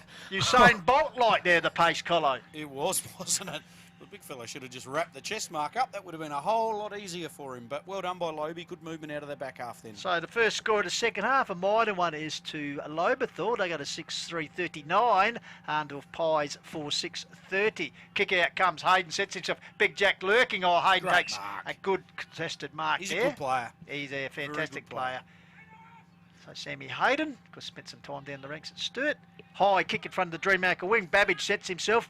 McFord a good dispense. Fist comes to Pepper. Salt gets it back to Madsen. Madsen goes up here towards Nykamp. Well done by the human glove in Elliott. Picked up there by Jenkins. Gets it out here towards Pring. Pring nurses it up the line. But unfortunately he's picked out Cheney. So the boy from Warwicknabill gets it across here towards his former Crow partner in Yench. So right in the cricket pitch area of Hanson Oval, Matthew Yench. Kick inside 50 for the Pies. Babbage is the target. Offhand's taken by Nitschke. It's off. He eventually gets it, looking for a teammate. Lovely handball out towards Stafford. He goes back towards Tim Jenkins, works the ball up the line. Bampton at full pelt, slaps it on to Dorr. Good work by the big man. He's nimble, snaps the ball on his right towards the half-forward line. It's taken by Matty Fuller. So the playing coach, first goal appears important as his third term. Fuller, deep kick, inside 50. Osborne's the target. Spoiled ball hits the deck. Here's Fisher on the scene. And it's taken by Joel Leake. So he'll counter-attack here. Pistols and kick the ball outside of defensive 50. Just keeps and it. I think Cheney's... Just want to give a bit of credit to Joel Leake too. He's doing a sensational job down there. Every time it comes in, he's really hot in the contest. He's not giving away any free kicks. And then when the ball hits the ground, he's running off. That's good work by Cheney to get a hand, and the ball could have been out in the full. So the academy boy pitches the ball back in. Roberts with the ruck work comes down to Williams. Manages to get a kick out of the pack situation. Bouncing ball taken by Stafford. He's ragdolls. He gets a handball decisively over his head, about over the boundary line. So once again, the academy boy will come into play. So pretty good game here at the moment. 6.5 minutes gone. Lobethal clinging to the lead, 6-3 to 4-6. Trust you're enjoying our coverage. Hillsfooty.com. Throw in. Roberts, Voigt. Ball comes down. Quick kick away by Fuller, playing a pretty good game, the coach. Oh, cruel bounce there. First to get to be Perling. Shrugs off an opponent, gets space, puts it out towards the flank area and finds out there Braden Hopgood for the Pies. So Hopgood on the half-back flank area for Hahndorf. Lobethal still holding that half-time lead, 6-3. Hahndorf 4-6, kicked out towards centre wing. Mitch Jenkins spoils, is crumbed by Kyle Cheney. He kicked inside 50 by Babbage. Good work there by McWaters, and that's gone out of bounds. A couple of comments coming in here. Stu, how do we say that, Pistols? Stewie Fuchs. He says, Stewie Fuchs. Sorry, ground looks in pretty good nick. And David Hopgood says some good passage of play from the Tigers. So Stewie Fuchs, A-grade team manager at Onkers. There you go. There you go. There you go. And hello to Big Blue Simons, once again listening to us down there in Tasmania. As he said, nothing could be darker. And it certainly is getting a little bit darker here in Mount Barker at the moment. 6-3 plays 4-6. So Academy boy pitches it up, coaching box side of the ground. Comes down to Nitsky, gets the ball. Finally gets out here to Bampton. He goes backwards to finds Pring. Oh, fumbles what he should have taken. Hankin intercepts. Pring's good enough to back up. Ball held to him, so perhaps a little bit of nearly a costly turnover there averted. At some point, McLean will come in and ball up. So the rain just steady now, not heavy, but just enough to be a nuisance. Tapped down by Voigt. Huckster. Flick full by Pring. Finally clearing kick by Voigt. Tumbles up the wing area out through the hands of King. Ball goes to ground. Fisher at ground level. Purling over the top of him for the Pies. Ball held in. So umpire will come in and re-ball it up at 8.5 minutes gone. I said 6-3 plays 4-6 in favour of the Tigers. Ball up centre wing. As Pistol said, 9 minutes gone in the third term. Here's the chance for Bampton. Works it away from the stoppage to Riley. Kick towards the half-forward line. King put the mid out, but it's taken by Cheney for the Pies. Kick towards centre wing. Jared Mayle's got an absolute paddock here. Works the ball out towards the half-forward line. Finds Cooper Nightcamp. Queen to move it on quickly on that right boot. Stops props, kicks inside 50 into the pocket. Not the best kick, and that's gone out of bounds on the full. So not the best forward entry there. Babbage nearly took that in the cricket net, Shane. Very low percentage forward entry. Very difficult to kick from the pockets here. Straight down the ground, you think. But anyway, free kick deep in defence. But Waters it is. Sets the ball up high towards the winger in front of the dream-making commentary. Oh, big leap by the Stallion. Couldn't hold on to it. Ball comes down Dornville. Finally, quick kick away by Matty Roberts. Bouncing ball just up from the Dreammaker in the boundary line. Bounces over the line. So still a good crowd in the house. Suggest most of them are perhaps headed undercover as the or a busload of them's just headed to the Oakbank pub. Yeah, well, why not? The girls certainly enjoy themselves from Narracourt. So, bouncing ball, Voigt. Grabs the ball, gets it out to Nitsky, gets it back to Fuller. Good smother there by Leake. Fuller follows it up, and ball tapped over the boundary line. So we'll almost have a replay of the ruck duel from about 30 seconds ago. Boundary throw-in. 10 minutes gone in the third term. Neither side have added to the half-time goal scoring. Steve Huckster grabs a kick towards the boundary line. Trent Mail tries to collect it, but that's gone out of bounds. So 10 minutes. Hahndorf 4-6, Lobethal 6-3, and the margin is now still 9 points. So boundary throw-in, just the ball slightly going up from us here. Boundary throw-in from the academy man with the left arm. Throws it in. Roberts versus Voigt in the ruck. Over the top of those two, flicked on. Dangerous position. Here's a chance for Pring from the nice work to Timmy Jenkins. Got some players running for him. One of them is Cooper Luke. Kick towards the half-forward line. 1-on-1 contest. Cleverly done. Brady Dorr. What will he do here? Kick two in the first from that end, and he's missed, and he was disappointed with that one. In fact, that's gone out of bounds on the full. Just his experience there, Shane. Just used his body well, trapped it with the big mitt, but just couldn't finish it off. Yeah, he probably still had another 4 or 5 steps. He could have straightened right up and finished it, but rushed it a little bit. But that's probably coming from not playing much footy this year.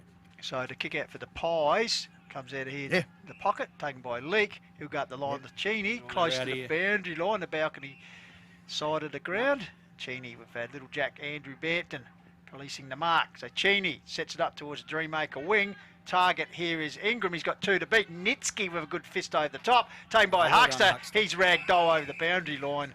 Colo, Ladsy wants to know, he says, Colo Hahndorf need a match winner up forward and clear it out. Maybe a Yench going forward. What are your thoughts there? Or a number 40, maybe called Chris Laddams is probably what he's looking for. But And of course, the man who set it on fire in the Division 2 grand final a couple of years ago, Goldie, with just a lazy 10. Here's Hopgood.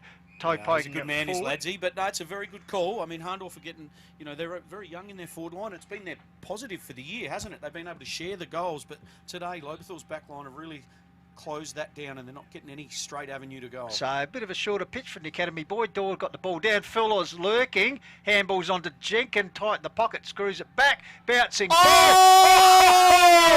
That is a remarkable goal. As I think it was Leake was bundled out of the way and Timmy the tractor. I think the old man would love that one. Big Trev, he'll be excited. It's one you can't hear him clapping from here. But, that is near Eddie Betts like. We got our first goal for the quarter, and that was a special one. Well, no wonder the girls said he was best on ground. He's playing very well, the tractor, and that was a great goal from the boundary. Yench kicked one from there in the last quarter, didn't he? But Timmy Jenkins just said, I'll do it one better. Nice handball. A long bomb versus the bouncing Dacos effort. Wendy Falraker says go to Tigers, so getting some love here for the Tigers, and good stuff. They're leading 7-3 to Hahndorf 4-6, so I imagine a 15 points as we head towards the 13-minute mark in the Premiership quarter, and the Tigers on top at the moment. Here's a chance for Yench, high ball inside 50 for the Pies, who's there, off hands. Here's a chance for Jarrett Mail, one-on-one, a Huckster, soccers it on, collected nicely by Nykamp, fumbled by Babbage, gets it out towards Sam Hayden, tries to get the handball onto Williams. Good pressure from the Tigers' defence. I tell you what, the Tigers now, as we said, a little bit greasy the ball and the little bit of damp. So 7-3, 4-6. Lobethal got a sniff here of an upset win over the undefeated reigning Premier, going for actually their 44th win in a row here at Mount Barker Oval. Could it come unstuck? Still plenty of football to play at 13-minute mark, the third term, but certainly with the Magpies with a challenge. So Rutjul, Void over the top, got it down, held up there to McWaters. Sorry, it was a Fuller by Hankin. Hillsfooty.com, we've got the YouTube feed going and the Facebook, Hills Football League Facebook page. Get involved, we've got lots of comments coming through. Oh, Jenkins that ground level. Plenty of courage there. Hankin in there trying to bullock his way through, but Nitsky with a good tackle there. Some really good pressure around the footy here by both sides. So umpire McLean balls it up. So dangerous territory here. Only about 25 metres out from the goal mouth of the Hahndorf Football Club. Here's the Ingram, got it back to Hayden. Oh, Mail coughed up what he should have taken as the pressure from Stafford. Little handball along line, taken by Hayden, gets backwards to here. Oh, fumble by Eckerman. Tries to get down through. I've got it to Williams. They're under immense pressure here to Dorf. Finally, Hayden with a high kick to the square. Big man Gabba keeping his eye on the ball as it come in. That was a good mark. Called by Shane, called by Elliott, who certainly will be one of the best defenders on the ground this afternoon. Yeah. Elliott, short pass. Following up from last week. He was very good last week. Cooper Luke. So Cooper Luke, Tigers on a bit of a roll here, 15 points. The scoreboard's lit up now. The lights will probably come on. Mitchy Weeks has sent in another comment. We'll get to that. Meantime, it's taken by the Stallion. He's playing a ripping game too. He's absolutely toweling Fisher up at the moment. Perling will kick the ball inside 50. Need some targets here, the Magpies. Only 4 goals so far. Just remember, last time they played, Hahndorf won by 100 points. Jack Bampton kicks outside towards the centre wing. Salt went over the top of him. Cooper Skinner. He's going to chase Salt out towards the boundary line. Nice work by Skinner. Tried to get the handball over, and that's gone out of bounds. That's what you called for, Shane. Maybe that's the match made in heaven by Shane Collins. Maybe they're watching our stream in the coach's box. Mitchy Weeks says, forget the... It's for you, Colo. Mitchy Weeks says, forget the bus of girls. I'll go kiss Tractor if he kicks another one like that. Wow. We might hold you to that, Mitchell. And Justin Klusky It'd be a normal Saturday night, wouldn't it, Mitch? Justin Klusky says up the Tigers. So ball comes out here. Dispossessed, looks like Hayden sweeps out a handball back to Trent. Mail goes long up the wing area. Good work there by Mitchy. Jenkins brought it to ground. Stafford. Oh, Stafford, very good. Got to Elliott, who's been very good. Gets it back to Junior Jenkins. Long handball along. Not Jackie. He's just picked it off his inspired. bootlaces and goes bang towards half-forward. Oh, big leak by Leake. Here we go. What's he called here? In the meantime, no, infringed there. Oh. I don't know. Leake Mickey Taylor's throwing the elbows around here. Yeah, Leake was a leaper, and he got the resultant free kick there. Goldie, Joel Leake, I think it is. Kane Malchow. Kane Malchow, my apologies. Yep. So Malchow the Sleeves boys are getting them mixed up as the ball bouncing. Pring in there, a bit like volleyball at the moment over in that pocket. Finally it comes out here to Cheney. The Warwick Nabil boy just nurses it up the line. Is Jentz on the end of it? No. Yes, It's Nicky Hankin. Nicky Hankin. Nick Hankin kicking in the middle of the ground. He's got Jaron Mail on here. Jentz is lurking. Oh, he's nicely corralled there by Dylan Hopgood. Good pressure. He's still going. That's brilliant by Dylan Hopgood. That could be really match momentum turning for the Tigers. He just had the eyes there and he beeline Mail. Here's a chance for Hopgood. Kick inside 50. The Tigers are up and about. Here's Brady Dorr. Oh, And he could earn a 50 here. There we go. Yes, he's paid it. That is match turning, and the run has gone straight up to Dylan Hopgood. So's Ben Pring. Even the orange lights are flashing in the pocket. And this will get the lead out to 21 points at the 16, 17 minute mark. Here we go. He went after Jaron Mail, then he went after Trent Mail. And this is going to put the Tigers up by 21 points here at Mount Barker in the second semi-final. Chance for his third. He's kicked 3 goals to that end of the ground, and the Tigers go to 8-3, Hahndorf 4-6. And hello, boys. Yeah, well done by Hopwood. There's not much more you can say there, can you? That was a fantastic defensive effort and forced the turnover. But, yeah, well, now here it is. Halfway through the third quarter, Hahndorf. I tell you what, there's a couple of Magpies out there. Haven't signed a lot of them today.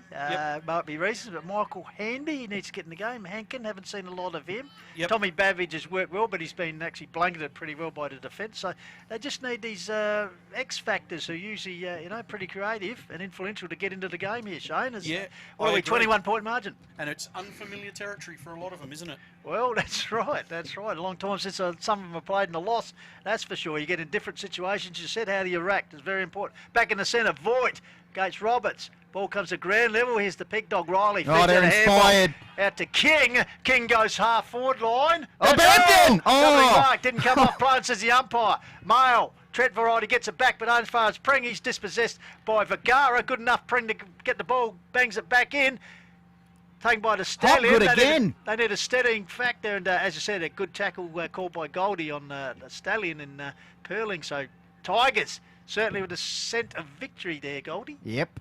Hillsfooty.com, Hills Football League Facebook page. They're watching far and wide here. Bampton with a high kick. What's he done? He's kicked a goal! The Tigers are motoring. 27 points up now. 9 goals 3. Lobethal 4 goals 6. Hahndorf. And the Tigers can really smell it now. 20 minutes gone in the third term. They lead by 27 points. And once again, Goldie, from a stoppage in that forward half, their Tall's doing a really good job up there. And young Bampton, he's done a great job today, hasn't he? For a little fella, he gets in and under and thoroughly deserved that goal. So, yeah, well, we just said before, where to for Hahndorf? Well, now it's getting deeper. The hole's getting deeper. We're talking about probably one of the best country football sides going around of any era, but they have not kicked a goal in this game since the 17-minute mark of the second term, boys. And the Tigers, as I said, smelling blood. Voigt trying to crash his way through his match, and he's dispossessed. The ball ended up there. Yeah, Aidan Riley. Well, just fries in this situation. The pig dog, he just loves it. Tough in the trenches. So umpire McLean, I think it is, will recommence play. So once again, Matt Roberts got his hands to this one. Cricket pitch area, Nitsky was in there. He feeds out the ball, goes back in towards Voigt, tried to spring out. Got it out. This man's inspired. Luke streams inside 50, goes bang. Osborne. Big Jack over the back of the tack. Brady big Dorr lead. There was Brady Dorr. The two big forwards. He's all right. He's no issues today. The two big forwards. Big Jack wouldn't have been used for a springboard many times in his life. I'll tell you what. Brady just laid one on his shoulders. So I'd like to get, we'll go down to the boys at three-quarter time, but I'd like to see the inside 50 entries this term. Tigers just getting killed off the stoppages. Dominating, yeah. Boundary throw in for the Tigers. Dangerous position, already on a roll here. 27 points the margin. Clearing kick for the Pies. Cooper Luke's lurking. Oh, he's a talent. He's more than a talent. He's absolute gun. He goes to Fuller on his right. What's he done? And he's missed it. 28 points the margin. The Tigers are pressing. TJ Scott says, Bampton, what a king. Yeah, he's a good player. Gee, Cooper Luke's been impressive today, hasn't he? 21 minutes gone, boys. Lobethal have kicked 3-3 to this term, and Hahndorf have not hit the scoreboard once. Be a long time since that's happened. We might get Jaden J to dig that one out. Meanwhile, deep in the back down pocket. there at the moment. High kick. Fisher lumbering out. Stallion's there. Fisher got his hands to it. Comes down to Cheney. Set upon. He can't get it clear. Stallion does his own. We've got coughed up here. Jenkins was his leg. No, so the umpire gets out towards Pring. Pring close to the boundary line. Well shattered by Ingram. Ball out over the boundary line. So, could there be a cusp of an upset here? Hahndorf, 43 consecutive wins. This is about to come to an end. The academy boy, boundary boy, will pitch it in. Short pitch. Going unopposed was Williams. Got the ball down. Here's Nitsky. Goes to ground. Williams follows up. Gets Just so much something pressure up here to from the Hankin. Tigers. Yeah. There's a Riley. pig dog. Just, look at the just pig shrugs dog. him off too high. And I tell you what, tough in the trenches. But Riley, you know, will be the one who'll stand up there. So Aidan Riley.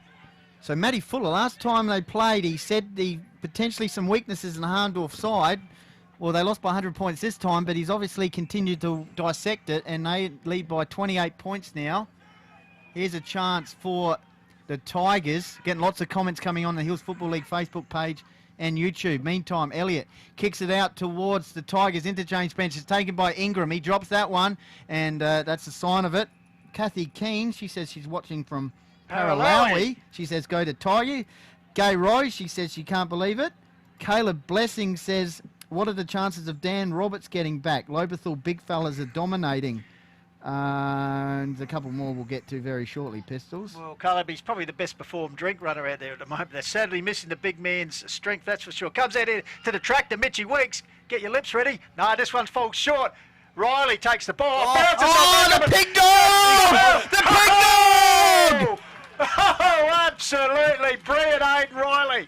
Eckerman chose to take him on body strength. He just bounced off him like a ball in a pinball machine, Shane Collins, and goes bang. Wow, Great call, Pistols. There's Matt Trucks that haven't come off an Aidan Riley bump before, so there was no way Eckerman was coming off that. But quite interesting, 30 metres up from us, all the Mount Barker Agro boys just got up and shook their head, clapping, and they're really appreciating Aidan Riley's tough and hard work he's dishing out at the moment. A few more comments. They're flying in here. I'm trying to keep up with them. Paul Richards says Hahndorf like a deer in the headlights. Benjamin Krieg says unreal footy from the Tigers. Nick Rowanfield says I don't believe it. Jake Adcock says Mitchy Weeks might have to stay away more often. That's a good call. And Justin Klusky says Ben Pring, the Tiger King. So there you go. Kick inside 50 for the Tigers. They're on fire. And we'll get the inside 50s. That'll be very interesting, as you said, Pistols, at three-quarter time. They lead by 34 points, 24-minute mark. And that precipitation just getting a little bit heavier, Shane. Starting to rain here. Close to coming in, boys, I'll tell you. So, doing the ruck, ball comes down. Cluster of players there.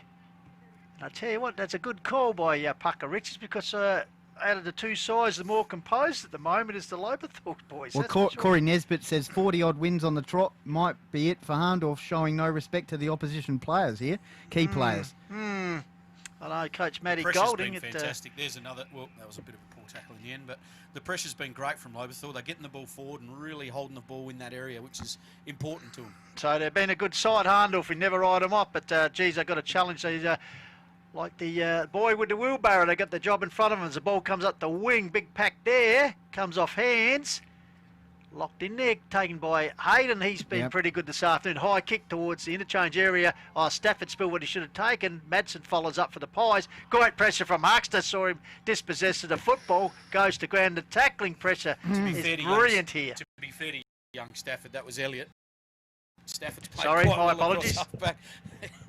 My apologies. Stoppage, 25 minutes gone. Third term, Hahndorf trailing 4-6. Lobethal, 10 goals, 4. Vergara kicks towards the half-forward line, crushing the pack. Here's a chance for Salt. Turns on the afterburners, and he's wrapped up in a tackle there. Beautifully done for the Tigers, holding the ball up. And the umpire says, no, it's gone the other way, because Hahndorf player wrapped up the opponent, and Jacob Leake. So Leake, there we go. That's three-quarter time. Tigers, half an hour away from their first grand final appearance since 2002, Pistols. They lead 10 goals 4. Hahndorf 4 goals 6. Just remember, Hahndorf entered the game with 43 wins on the trot. Their last loss was actually here, Anzac Day, or Anzac Night 2018, and I was here. You and Robbie Sherwood, I think, called that particular game. So, yes, I tell you what, it's just it's the Hahndorf boys just getting around there, but each other. Wow, it's almost Here around we the go. ground. Oh, Colo's got the umbrella. We need Flynn the cameraman to get that. Alice. Showing my real strength now, boys. Scullo with the umbrella. But I tell you what, there's just almost a stunned... there it is. A stun. Look at that, eh? Stunned Well, silence. Paul Richards says like a deer in the headlights. So today the giant was toppled, perhaps, is upon us. It's Hahndorf. Peter Riley says, go the pig dog. That's our boy. Gee whiz, he's played well, hasn't he, Pistols? How I'll many tell you goals what, has he Peter, kicked? he's fantastic. He has actually kicked 3 goals. Hello, how you doing? Brady Dorr was 3. Yeah. This is the setup. So this is the son of the goat. Enjoy the setup. Good setup here. Do you want to? So 3/4 time. Lobethal 10-4-64, Hahndorf 4-6-30. 34-point margin in favour of the Tigers. In that quarter, kicking 4-goal 2. And Hahndorf not kicking a score at all. So the challenge is ahead of Hahndorf for the first time in a couple of years, I'd suggest. So Coach Matty Golding, almost some of the Hahndorf players in disbelief. Some of their supporters here, Goldie, just, yeah. So as we go through, as you mentioned about the goal kickers, Aidan Riley has got 3. Brady Dorr has 3. Jack Osborne, of course, Joe Zatto unfortunately went off with an ankle injury. And Jackie Bampton, and of course that marvellous effort by Timmy Jenkin. And for Hahndorf, well, as I said, haven't kicked a goal in the second half, but in the first half, Nykamp, Marl Williams and Matthew Yench got them on the board. So, well, they talk the talk sometimes, the Pies. Well, got to walk it. Let's see if the proof's in the pudding, as you said there, Goldie. Jake Adcock says, he says the Colo, but I bet Hahndorf are happy this isn't the Division 2 format, finals format. They get a winner, loser of this gets a second chance. Very good point there, Jakey Adcock. Marietta, Dylan's grandmother says, come on, Hahndorf. Got a lift here. So we might get into Jaden and Indy, boys. And, well, Jaden, have you got the stat the last time Hahndorf didn't score in a quarter of football?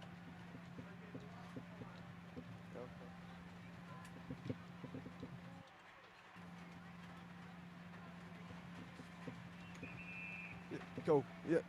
Cheers, Pistols. So, yeah, the last time they did not score in a quarter of football was actually the grand final last year in the third quarter against Onkers. So that was the last time. And also, the last time that they trailed at 3/4 time was the 2017 grand final against Blackwood. So there is a stat for you, boys. Lobethal's tackling pressure, like back to today's game, Lobethal's tackling pressure has just been unreal. 101 tackles, and is it 51 for Hahndorf? 50 for Hahndorf. 50 tackles to 101 in 3/4 of football.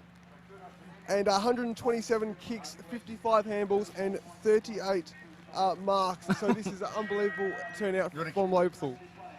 Okay, we're underway. We'll get down to Shane Collins in a minute for what happened at 3/4 Sam time. Hayden's gone into the ruck. So, called there by Goldie. So, first clearance eventually will come to Hahndorf here, I think, through the agency. Elite gathers the ball. They go inside, lumbering out there and taking a mark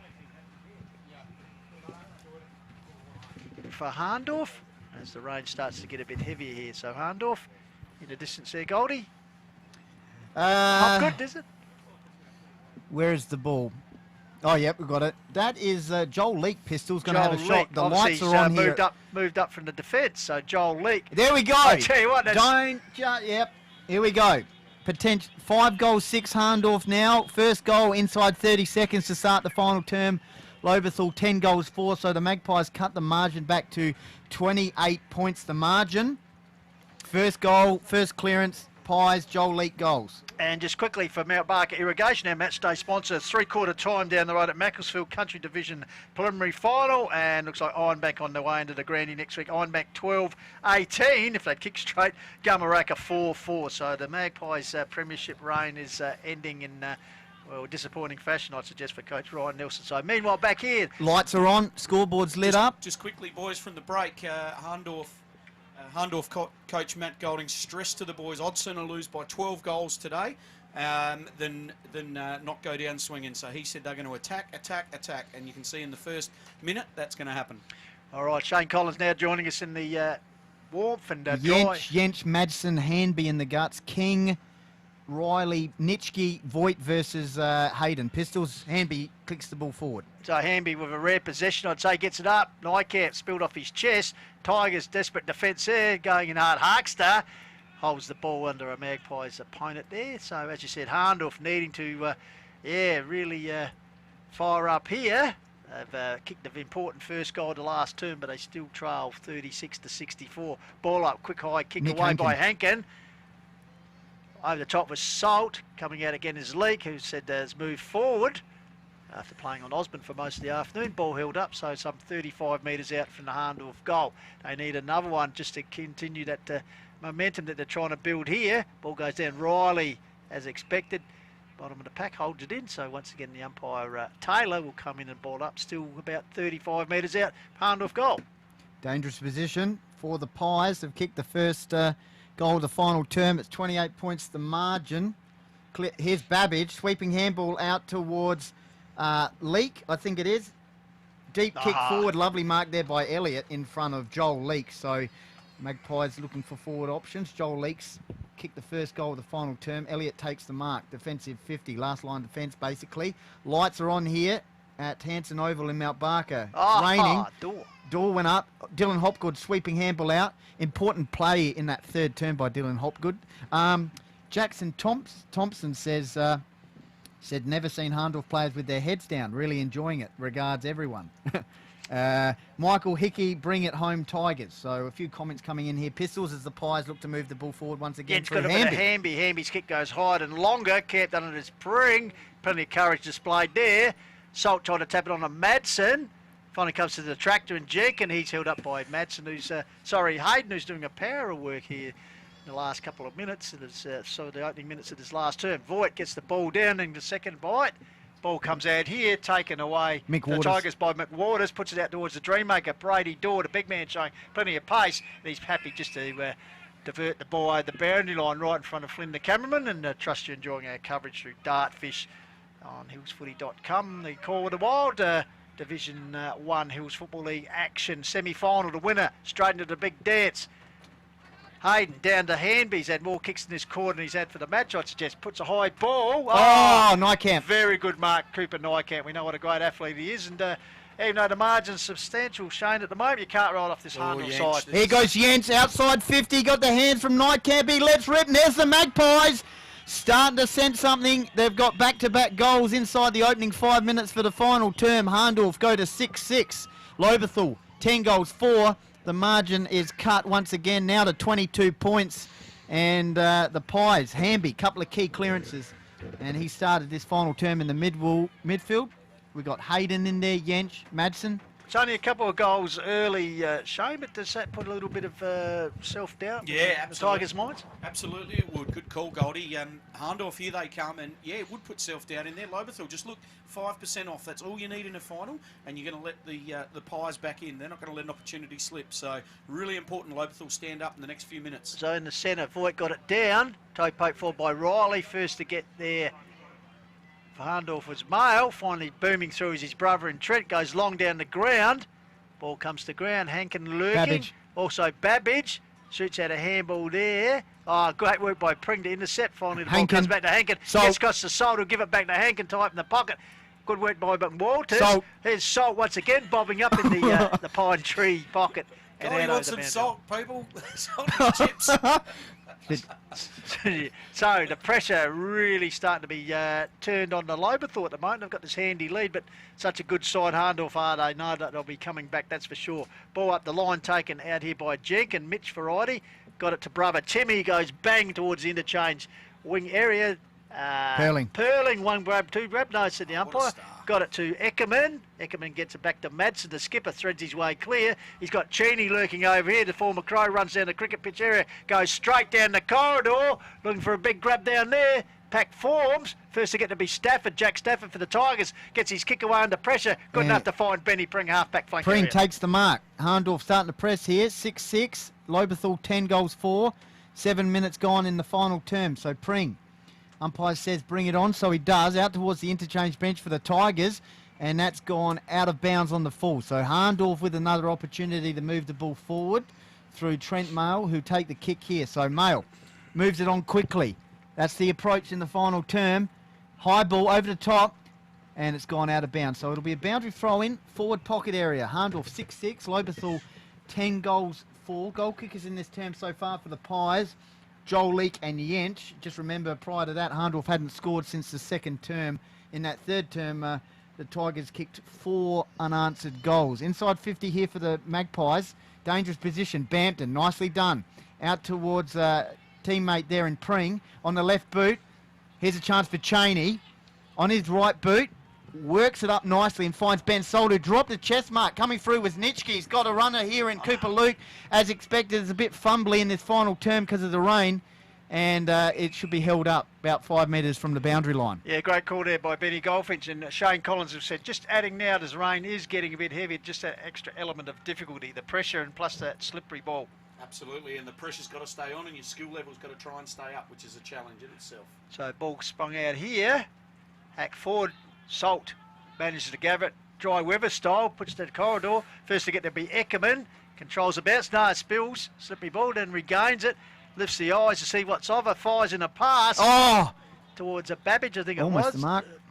Goes to ground. Good effort there by Babbage. Just unlucky it didn't stick in his... Not a bad result for the Tigers. They just need a few stoppages in a row. Just take some heat out of this game. Just slow it down again and get back in control of the ball. At the moment, Hahndorf are coming at them. Yep. So... 22 points the margin. Lights are on here at Mount Barker or Hanson Oval. 6-6 Hahndorf. Lobethal 10 goals 4. Ball's a half forward line for the Pies. Here comes Sam William. Went one way, then the other. Sweeping handball out towards teammate. Tried to get it towards Jarrett. Mail overcooked the handball. Mail goes and gets it again. Goes back to Eckerman. Little pop-up pass. Kick inside 50 by Sam Hayden. Dangerous position about 10 metres out from the Pies' goal. 15 metres, I should say. And it's held up just near the boundary line. Umpire Taylor's around the action. And we have a ball up. Pistols inside 50. Deep inside 50 for the Pies. They trail by 22 points in the final term here, second semi-final. So ball down here, locked in the forward pocket area. And, well, the showers that were predicted have certainly closed in. The panoramic view here from Mount Barker, which was pretty clear now. It's you can see pools of the rain pattern there in the background. Jenkins close to the line as in Timmy. Ball comes out there. Was it a high tackle? No. Yes. Oh, hello. Umpire, yes. Umpire Taylor on the scene. On the scene, and looks like the free kick will be Sammy Williams. Keen to get moving on quickly here. He's just going to go back, take his kick, nice and quick. So Williams 8 goals for the year. 9. Got the one in the first term, so chance for his second here. Very important goal. It's an 18-point margin at the moment. 22 points 22 the margin. This will bring it back to 16. So Williams, deliberate shot. Oh, he loves it. I tell you what, here they come, and he's let out a shot. Big, boisterous call there. Come on, says Sam Williams. And the Magpies, their third goal, Pistols and Colo in this term. 7-6, Lobethal 10-4. The margin's now cut back to 16 points in rain here at Mount Barker. Yeah, and well done to Coach Matty Golding for a start. His three-quarter time address was very positive, and you know he told them they can still win this and they can get out of it, and the way they needed to do it.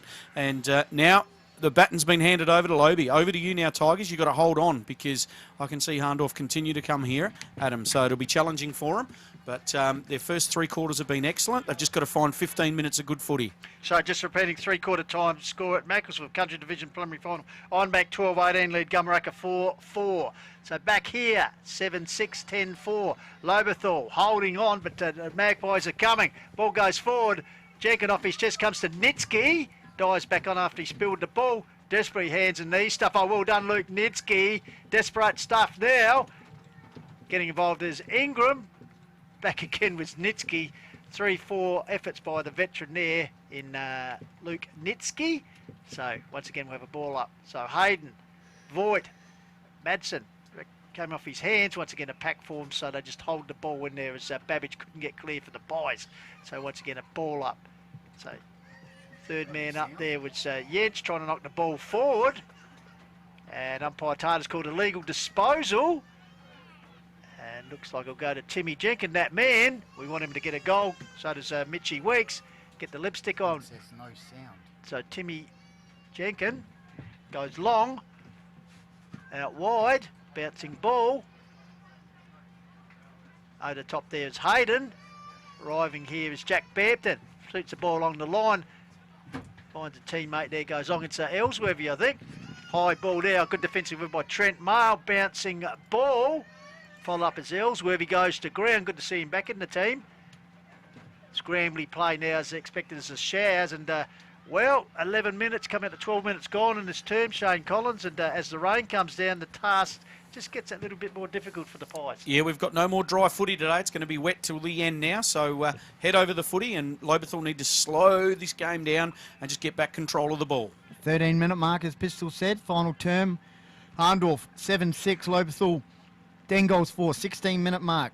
Tigers can smell it. Here's a chance for Bampton. Kick in the middle of the ground. Cooper Luke versus Jacob Leake. One-on-one. Luke did nicely. Still paddling it. Good work from young Luke. Under pressure from Leake.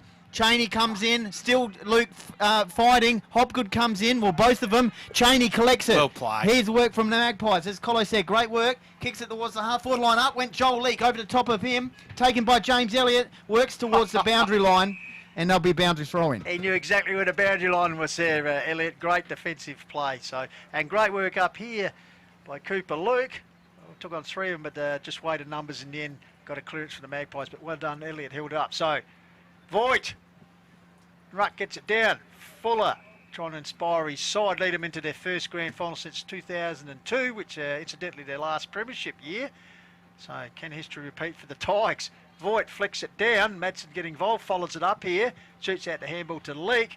Quick kick under pressure, but I tell you what, he's disappointed with that effort was Jacob Leake. And out of bounds on the full, so Lobethal to take the resultant free kick. Goldie, we've ticked over 13 minutes. Hahndorf 7-6, trailing Lobie 10-4 here on the call of the wall. And the umpire's just blown time on there. Yep. Just looking for the ball. Might have gone in the back of someone's car. Gone down to Football House. Yeah, just down the road. So, Hahndorf 7-6, Lobethal 10-4. And going to have a boundary throw in here. Oh, it's a kick in, sorry, for the Tigers. Deep in the back pocket will be Mitchell Jenkin. So Jenkin kicks the ball outside of the defensive 50. Pack went up. Fisher brings the ball to ground level. Here's a chance for Hamby. He's got some important touches in this final term. Kicks it inside 50. Ball hits the deck. Sam Williams, he's kicked the goal. Out to Jaron Mail. Out towards Sam Hayden. Snap inside 50 for the Magpies. Ball's back. Good work from the track to Timmy Jenkin. It's come out. Nick Hankin cleverly flicks it on to Salt. Here's a chance for the Pies. Leaks around the action. Desperate stage here in the second semi-final. Babbage! And Matty Yench absolutely loved that in the middle of the ground. Double fist pump there, and Babbage comes straight from the ground, and the Magpies close closer here, or narrow the margin, I should say. 10 points the margin now. Hahndorf kicked 4 goals in this final term, have narrowed the margin back to 10 points in pouring rain. The lights are on. And the Pies on the charge. Yeah, now it's a challenge for Lobethal coach Matty Fuller. He needs to make a change now. You need to get some senior players around the ball, even behind the ball. They're missing Alex Giorgio right now. He'd be the perfect filament for them in their back half. But maybe they need to take 1 or 2 of these tools off and recreate a bit of leg speed through the middle of the ground and even behind the ball. So 15-minute mark, 10-point ball game. 64 plays 54. Lobie hit the score this quarter. But here's a chance as the ball goes forward. Spilt, here's a chance for Fisher to get involved. Traps the ball, goes to the ground under pressure from Furley. Free kick and, trip, and umpire Taylor indicates. So Fisher, with the opportunity, hasn't got on the goal-kicking list this afternoon. In fact, as Shane Collins called, has been well held by a good battle with Scotty Perling. 2 seasoned veterans. So Fisher here, he'll kick from about 48 metres, so distance may well be behind him. So the Crummers will need to load up for the Tigers as he pitches the high ball. Osborne lombers out over the top. Osborne got a couple bites to it. Comes to Hayden, sweeps out a handball, taken there by Hopgood. Great tackle applied there by Nitsky. Held in. So opportunity, umpire Taylor comes here. So Lobethal, can they get that goal to need just to break this momentum of the Magpies? Osborne, Dorr, plenty of league experience there. That's ball held in there. Also Jackie Bampton in there, helping his teammate. So I think next goal would make it very interesting either side. Yench tagging Riley there, that's interesting. So it comes to Dorr, ball spills up there. Handball shot out by Eckerman, but ends up at the ground level. So once again, a bit of a rolling pack situation. Yeah, just important couple of minutes of footy here for Lobethal. They need to lock it in here, not let Hahndorf get away. Inside 50 for the Tigers. Tried to snap the ball there. Ellsworthy got the bun on. And umpire Mick Taylor just lurking. Didn't pull anything out there. Hopefully he doesn't for the remainder of the quarter, because it's 17 minutes gone. Hahndorf closed it back towards 10 points. Dangerous position here. Madsen tried to work it out. Tigers. Here's a chance for Ellsworthy. He's lurking. Cooper Skinner tries to sock it off the ground. Ellsworthy once again. Geez, the fight scrapping. It's tight in there. It is good. This is good. This is what the Tigers need. Just no silly free kicks here. Just keep the ball in this area. As I said, I think both sides realise the importance of the next goal. Whatever side Jack Osborne got it. Fuller pushed in the back there. By Taylor lurking. He's lurking. Good work here by Hahndorf too. They're not giving away a free kick. It's very important here that they play with real smarts, and they are. So, dangerous territory here. We're about 20 metres out from the Lobethal goal. Brady Dorr! Brady Dorr, high kick out your eardrums as the ball goes high. Ball comes down here. Taken by Mail. As he conceded, he's conceded the point. Conceded the, well called, Colo. So, it means they get the ball and a clear kick by Yates. Long kick out towards the interchange area. Out there, though, Stafford gets his body behind the ball, the youngster. So, he was going to go backwards, had a bit of an area. I reckon the ball slipped in the conditions. Gets the ball up the line to Jenkins, though. Gets a quick wobbly kick forward. Trapped by Cheney. He coughs it up. Got some assistance from Hayden, though. Comes back here. Hopgood. Oh, picked up there by Cooper Luke. Cooper Skinner, sorry. Here's a chance there. A high kick for the Tigers. Jack Osborne. Oh! And the big man just stood his ground. When you get a frame like that, it's hard to beat Eckerman. Speaking of big frames, could we just go back 15 seconds? Aidan Riley's attack at Kyle Cheney was outstanding to turn that ball over.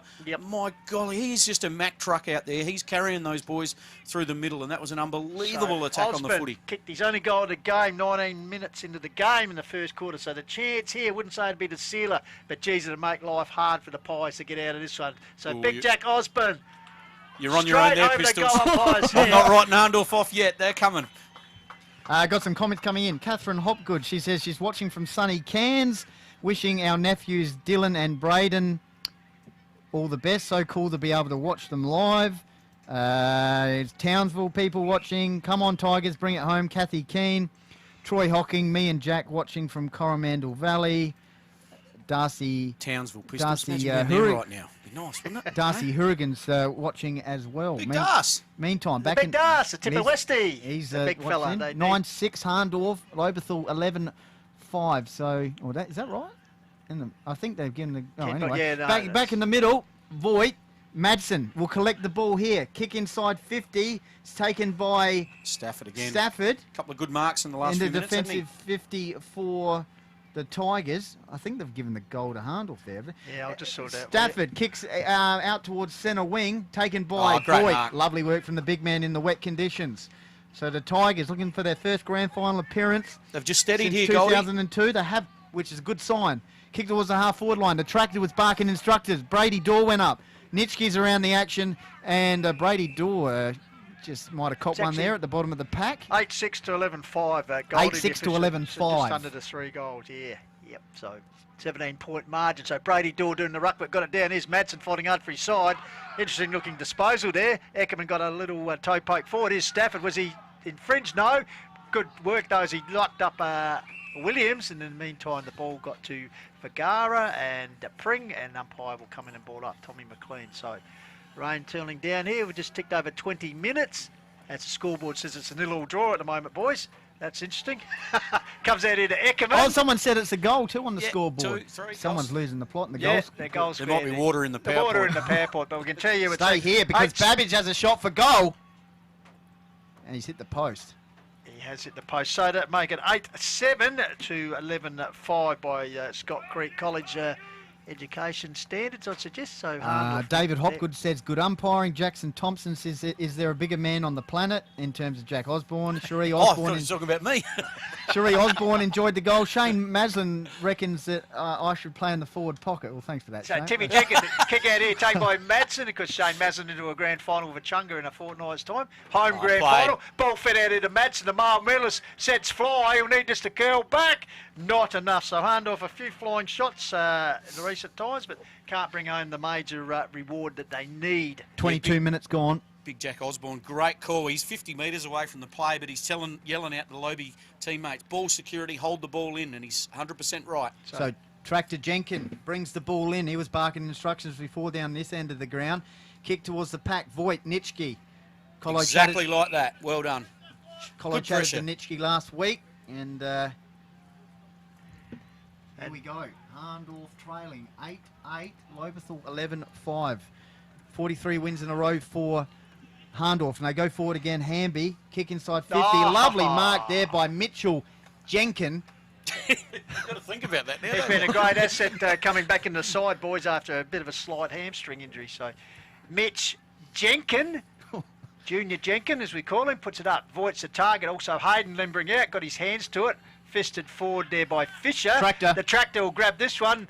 Pursued by Eckerman. It's a foot race. Mail comes to meet the ball. Good pressure from Banton. Dismisses him. The Stallion. He's going nowhere to go. He goes to ground.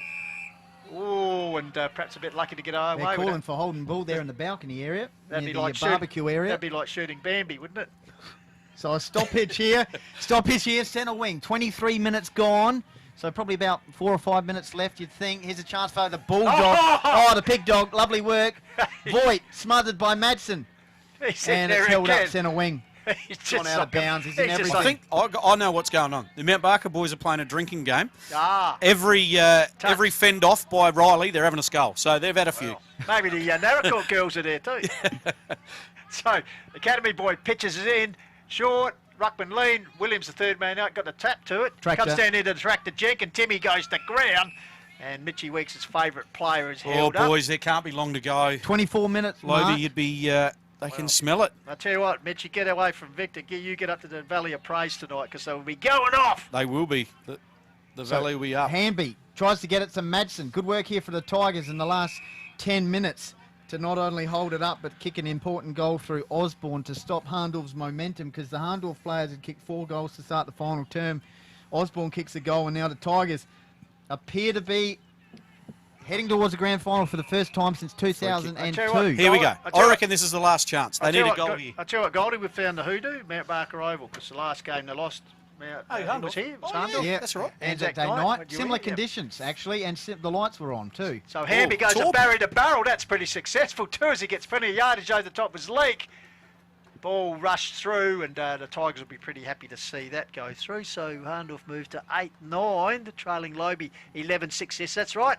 Trailing Lobethal. So the Tigers look like they're into their first flag in 18 years. First flag? Don't sell that yet, mate. Just the granny will do them. Tractor, off he goes. Sorry? You said flag. First Timmy G. grand final. Flag decider, Colo. Over the back, here's a chance for Eckerman. He'll kick inside 50 for the Great Pies. kick. Lace out past the Jarrett Mail. And at the 25-minute mark, he'll go back very, very quickly and have a shot for goal. Kicked the beauty on the run in the tradesman style in the first term, Goldie at 6-minute mark. Has kicked 20 for the year. See what he's like with the Jarrett set Mail shot. goes bang and kicks the goal. So 5-goal last term here to the Pies. And perhaps 26 minutes, Shane. Yeah, there wouldn't be too much longer to go. I just reckon that last 8 minutes, Lobie had those ball ups in the forward pocket. They held the game up, slowed it down. I reckon that's been critical for their last quarter here, and surely not from here. Hahndorf, although they can play very, very well in and kick many goals in a short amount of time, this is there any too much. anything in it in the second half of the game currently? As it sits, there's only been 1 goal kicked towards the Wellington Road end. Here goes the Pig Dog.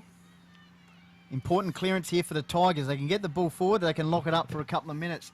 Kick towards the half-forward line, taken by Hamby, who has got the touches in this quarter. Thumping ball towards centre half-forward, backing back was Huxley. Ball hits the duck, here's for the Salt and Pepper. Crucial tackle there from the Tiger player. I'll pick it up. Riley. And of course it's Aidan Riley, isn't it? You could have had a guess and probably got that right, I reckon. The tackling machine certainly is. And I've got to say, Chad Dorr picked Lobethal in this one, in the tips, so there you go. So Hamby lurking out here is pointed by Shane Collins. If we get the ball out to him, Fisher saying barking instructions, pick him up, but in the meantime there'll be another ball up. So up they go. Voigt's done pretty well, knocked forward there. Great play there. Played, yep. As the ball Waters with the bouncing ball out towards the Dreammaker.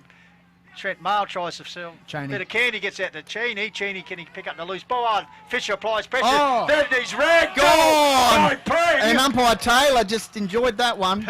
Great work there. They're inspired, these Tigers, that's for sure. It's the giant has toppled. And, you know, there's a great saying I used to say to players in games, it may not be your day, but it just might be your moment. And this kid, he's battled and battled and battled all day, but that just might have been his moment in the game. So Matt Roberts with the big leap, a ball come down there. Fisher Crucial gets it forward. Crucial running race. Kick to a vacant 50. Oh, There's a foot race. Fuller would have sit for him. Yes, he grabs it, but then dispossessed coming through. Hopgood gets the ball headed towards Eckerman, grabs the ball. Round the corner. Great smother. By Ellsworthy. He's made a difference returning to the side. Dorr comes into assist Well in done. the ball over the boundary line. There it is! Lobethal into the grand final for the first time since 2002. Wow, what an Wowee. upset. 8-point margin, 9-9 to 11-5. Wowee.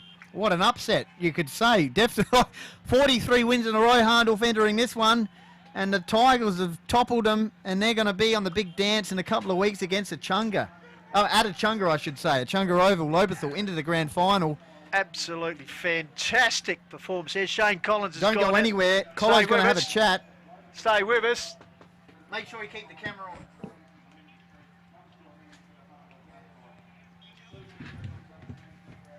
So Shane Collins just searching for an interview. Looks like he's got Timmy Jenkins. Thanks, guys. I'm with Tim Jenkins, the tractor. Wow, what a feeling, mate. Well done. Unbelievable. I've waited 30 years for this, mate. It's unreal.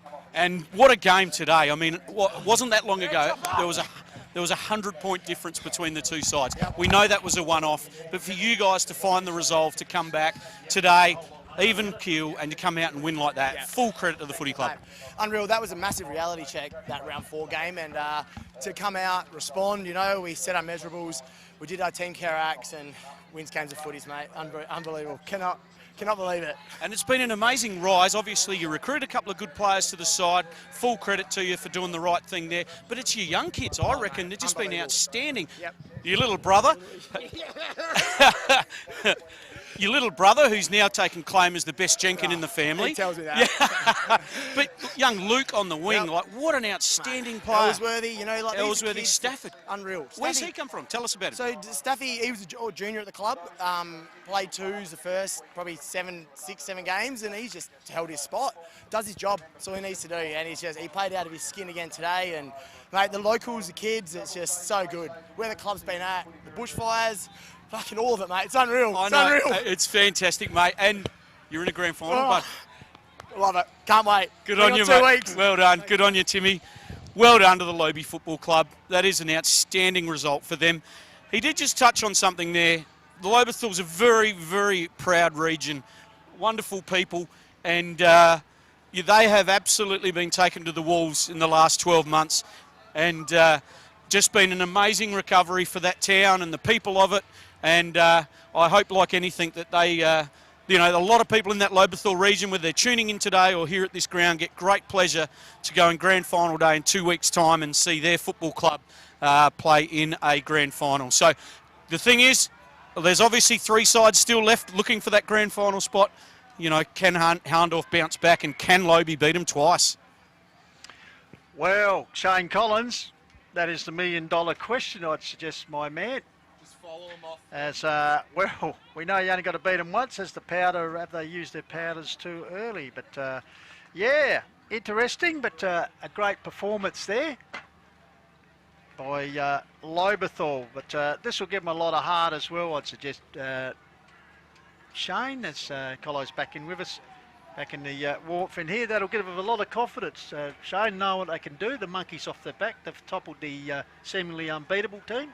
Yeah, absolutely, and it's a very good point. And you know, Lobethal, as you can see, as they're just going off the ground, they're very upbeat and right.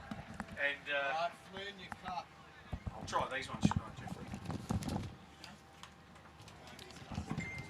How's that? That's a bit better, mate. You got me now? Yeah, we got you now. Yeah, as Lobethal are coming off the ground now, they're very upbeat and very excited, and so they should be. Playing in the grand final, but who knows? Have they just poked the bear? I wouldn't be. I just had a Lobethal. I won't say the person walked past and said straight stats for the Pies. I don't know about that. I think their football club's got a lot more resolve As from we that. said, there's a lot of football to be played out yet. there But is. Yep. let's find out how this one played out today. We'll go down from where the game was won and lost, and Jaden and Indy, down to you boys.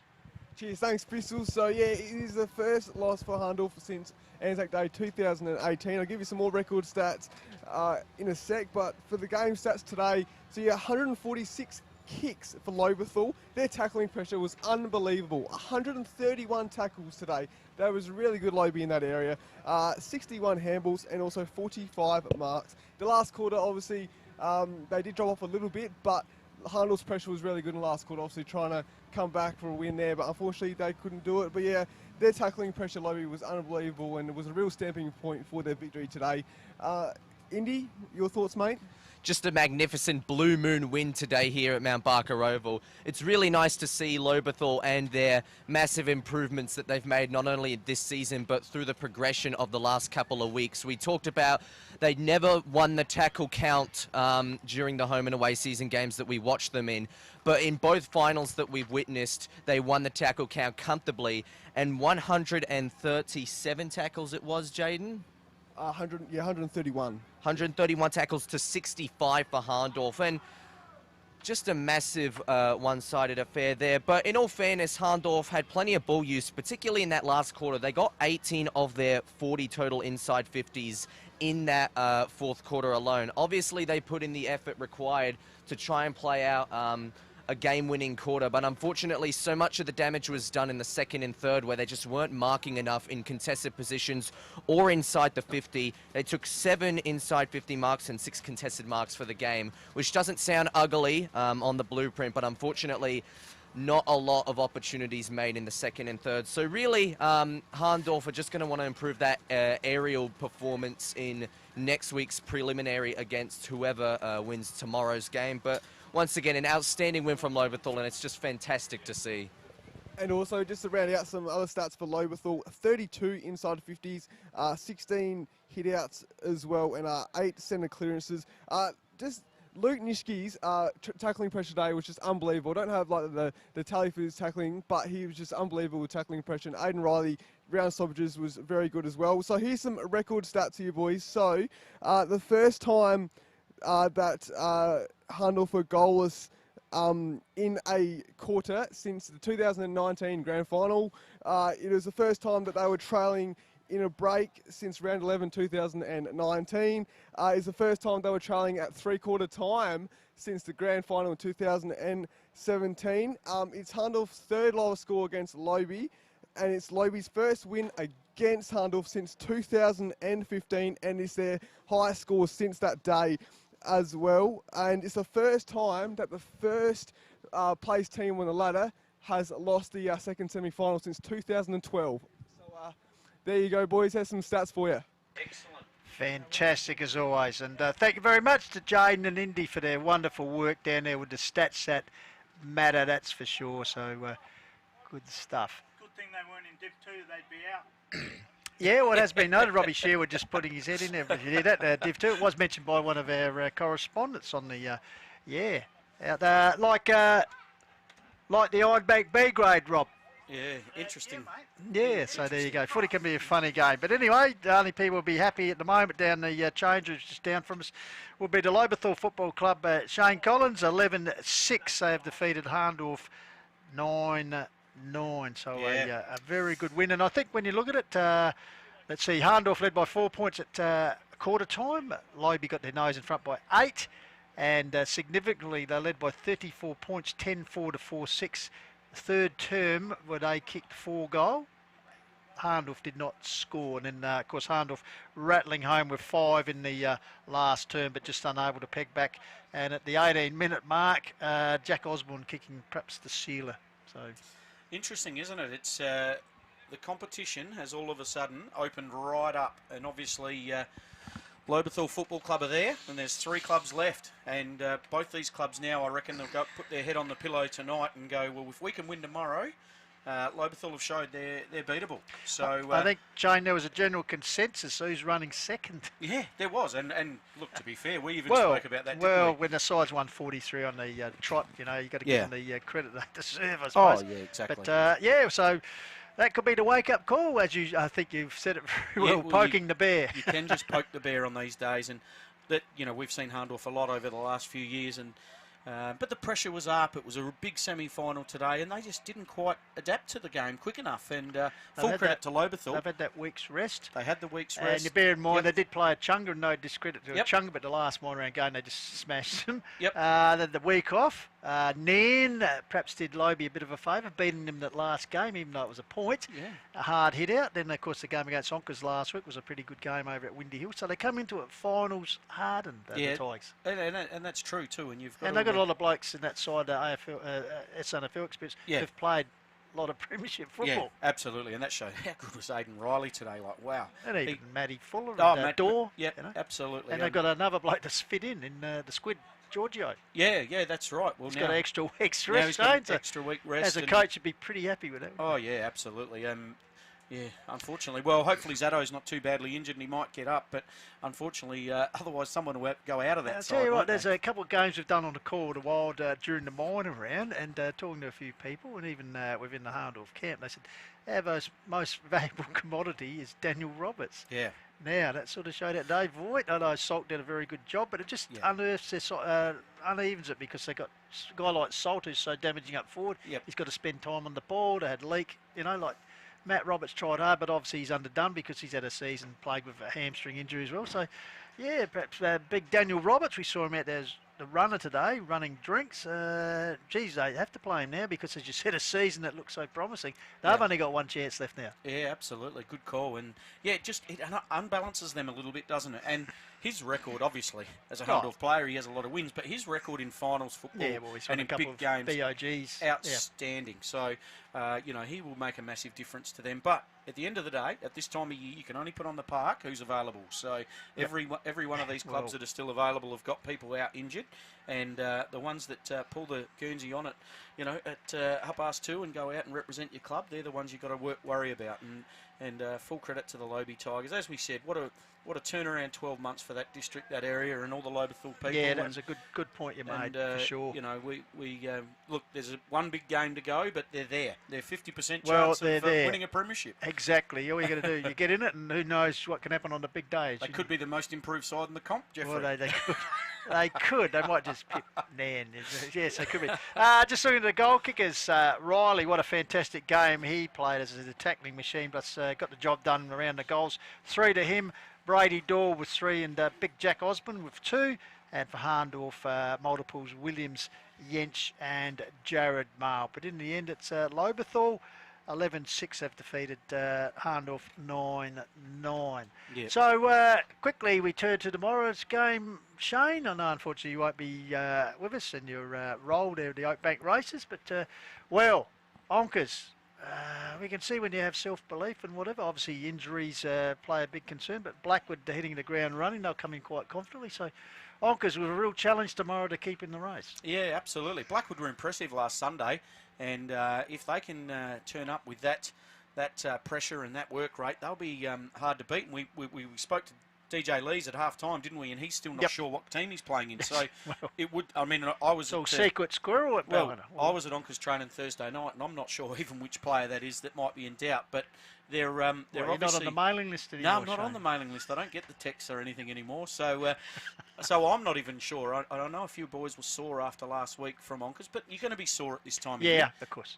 So, wow, that's going to be a massive game tomorrow. But obviously My heart says Onkers, but I give Blackwood a big chance there. Obviously, both games are Onkers Blackwood, the Bs and the As. Yep. So it'll be a big day for both clubs. And, actually the other stat I wouldn't mind knowing, when's the last time Hahndorf have lost 2 finals in one day in the As and the Bs? Very good stat. Yes, that is a very good stat. That wouldn't happen. Well, for a today while. was obviously their first. They've only lost 1 finals loss since 2015, which of course was that grand final in 2017. So they've had a pretty good, imposing record. But it's back to the drawing board for them. That's for sure. As you said, they could be poking the bear. With Lobie, they've got the benefit now. They know how to play a game to beat them. This might make them even more confident. Yeah, it could do. And when you consider 102 points to the last meeting.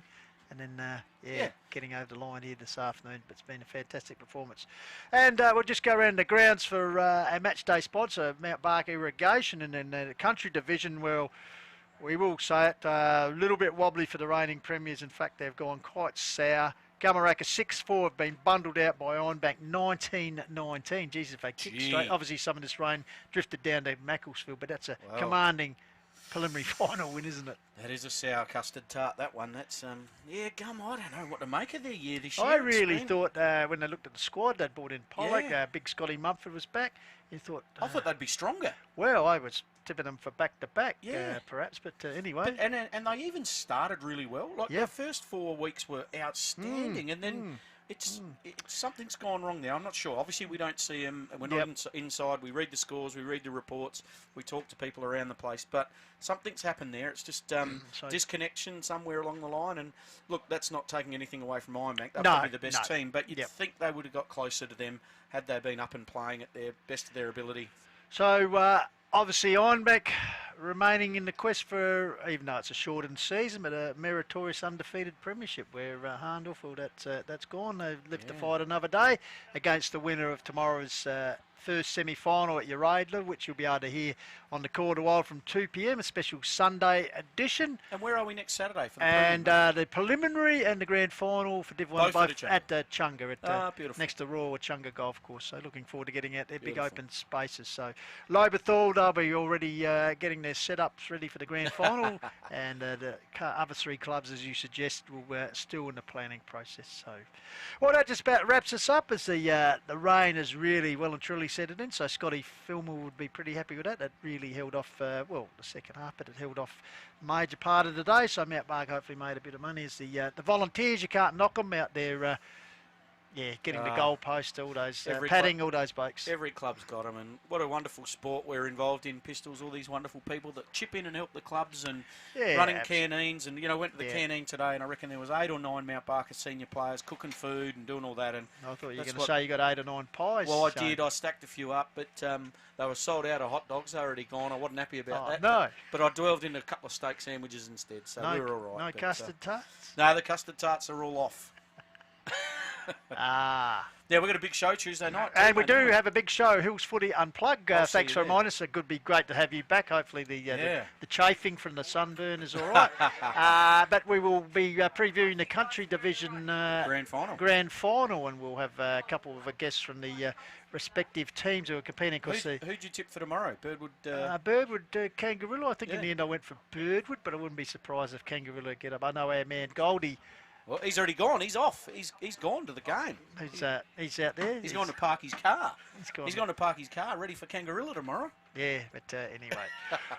All right, and as you say, being support, we've got to thank our supporters once again, the Sports Interactive, Mortgage Choice, Dartfish, Adelaide Star Buses, Jarrett, Nissan, Business Plaza, Chris Shore County, and of course our special match day supporter today, Mount Barker Irrigation, Rick Babbage and the team. Good on you, Rick. There's a lot of irrigation coming down now. It would be, and Ross Brooks and, of course, Ricky Babbage. He'd be a bit disappointed with the result, but I'm sure for his lad, but I'm sure they'll bounce back, as we know, a good side.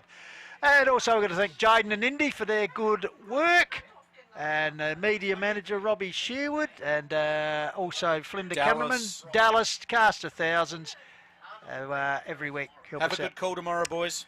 Anyway, and thanks very much to you, Shane, and all the best tomorrow, because racing at Oakbank, get Yeah. along if you can't get to the footy up the road at your road. Yeah, absolutely. Hopefully we don't get too much rain tonight. And but no anyway. doubt your mate there from the Yonka Valley under-16 girls will be giving you the... James Jordan. He'll be giving Yep. you the 10-to-1 tips, which I'll you'll, send him a text in the morning. you'll be texting through to your mates on the call to That's- Wild, no doubt. Exactly. I'll send Yeah. you through the best bet of the day. Yeah. How's that?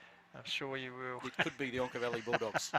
And the best bet of the day, I can say to you, is stay dry, because it's starting to Yes. rain pretty heavy. Yeah, it is. All right, now thanks very Thanks, much. mate. Thanks very much to our audience for joining us through our worldwide stream. Trust you enjoyed another coverage here of the Call with the Wild. We look very forward to joining you once again tomorrow at 2 p.m. The first semi-final here in the Hills Football League. It'll be Yonka Valley taking on Blackwood for the right to actually play, believe it or not, Hahndorf in the preliminary final next week. So I said from 2 p.m. that will all be happening. Trust you can join us. So until then, this is Pistols on behalf of all the crew saying thanks for joining us and keep on chasing those goals. The Call of the Wild is an HFL media production in association with Lofty Community Media. Listen to this match again at hillsfooty.com.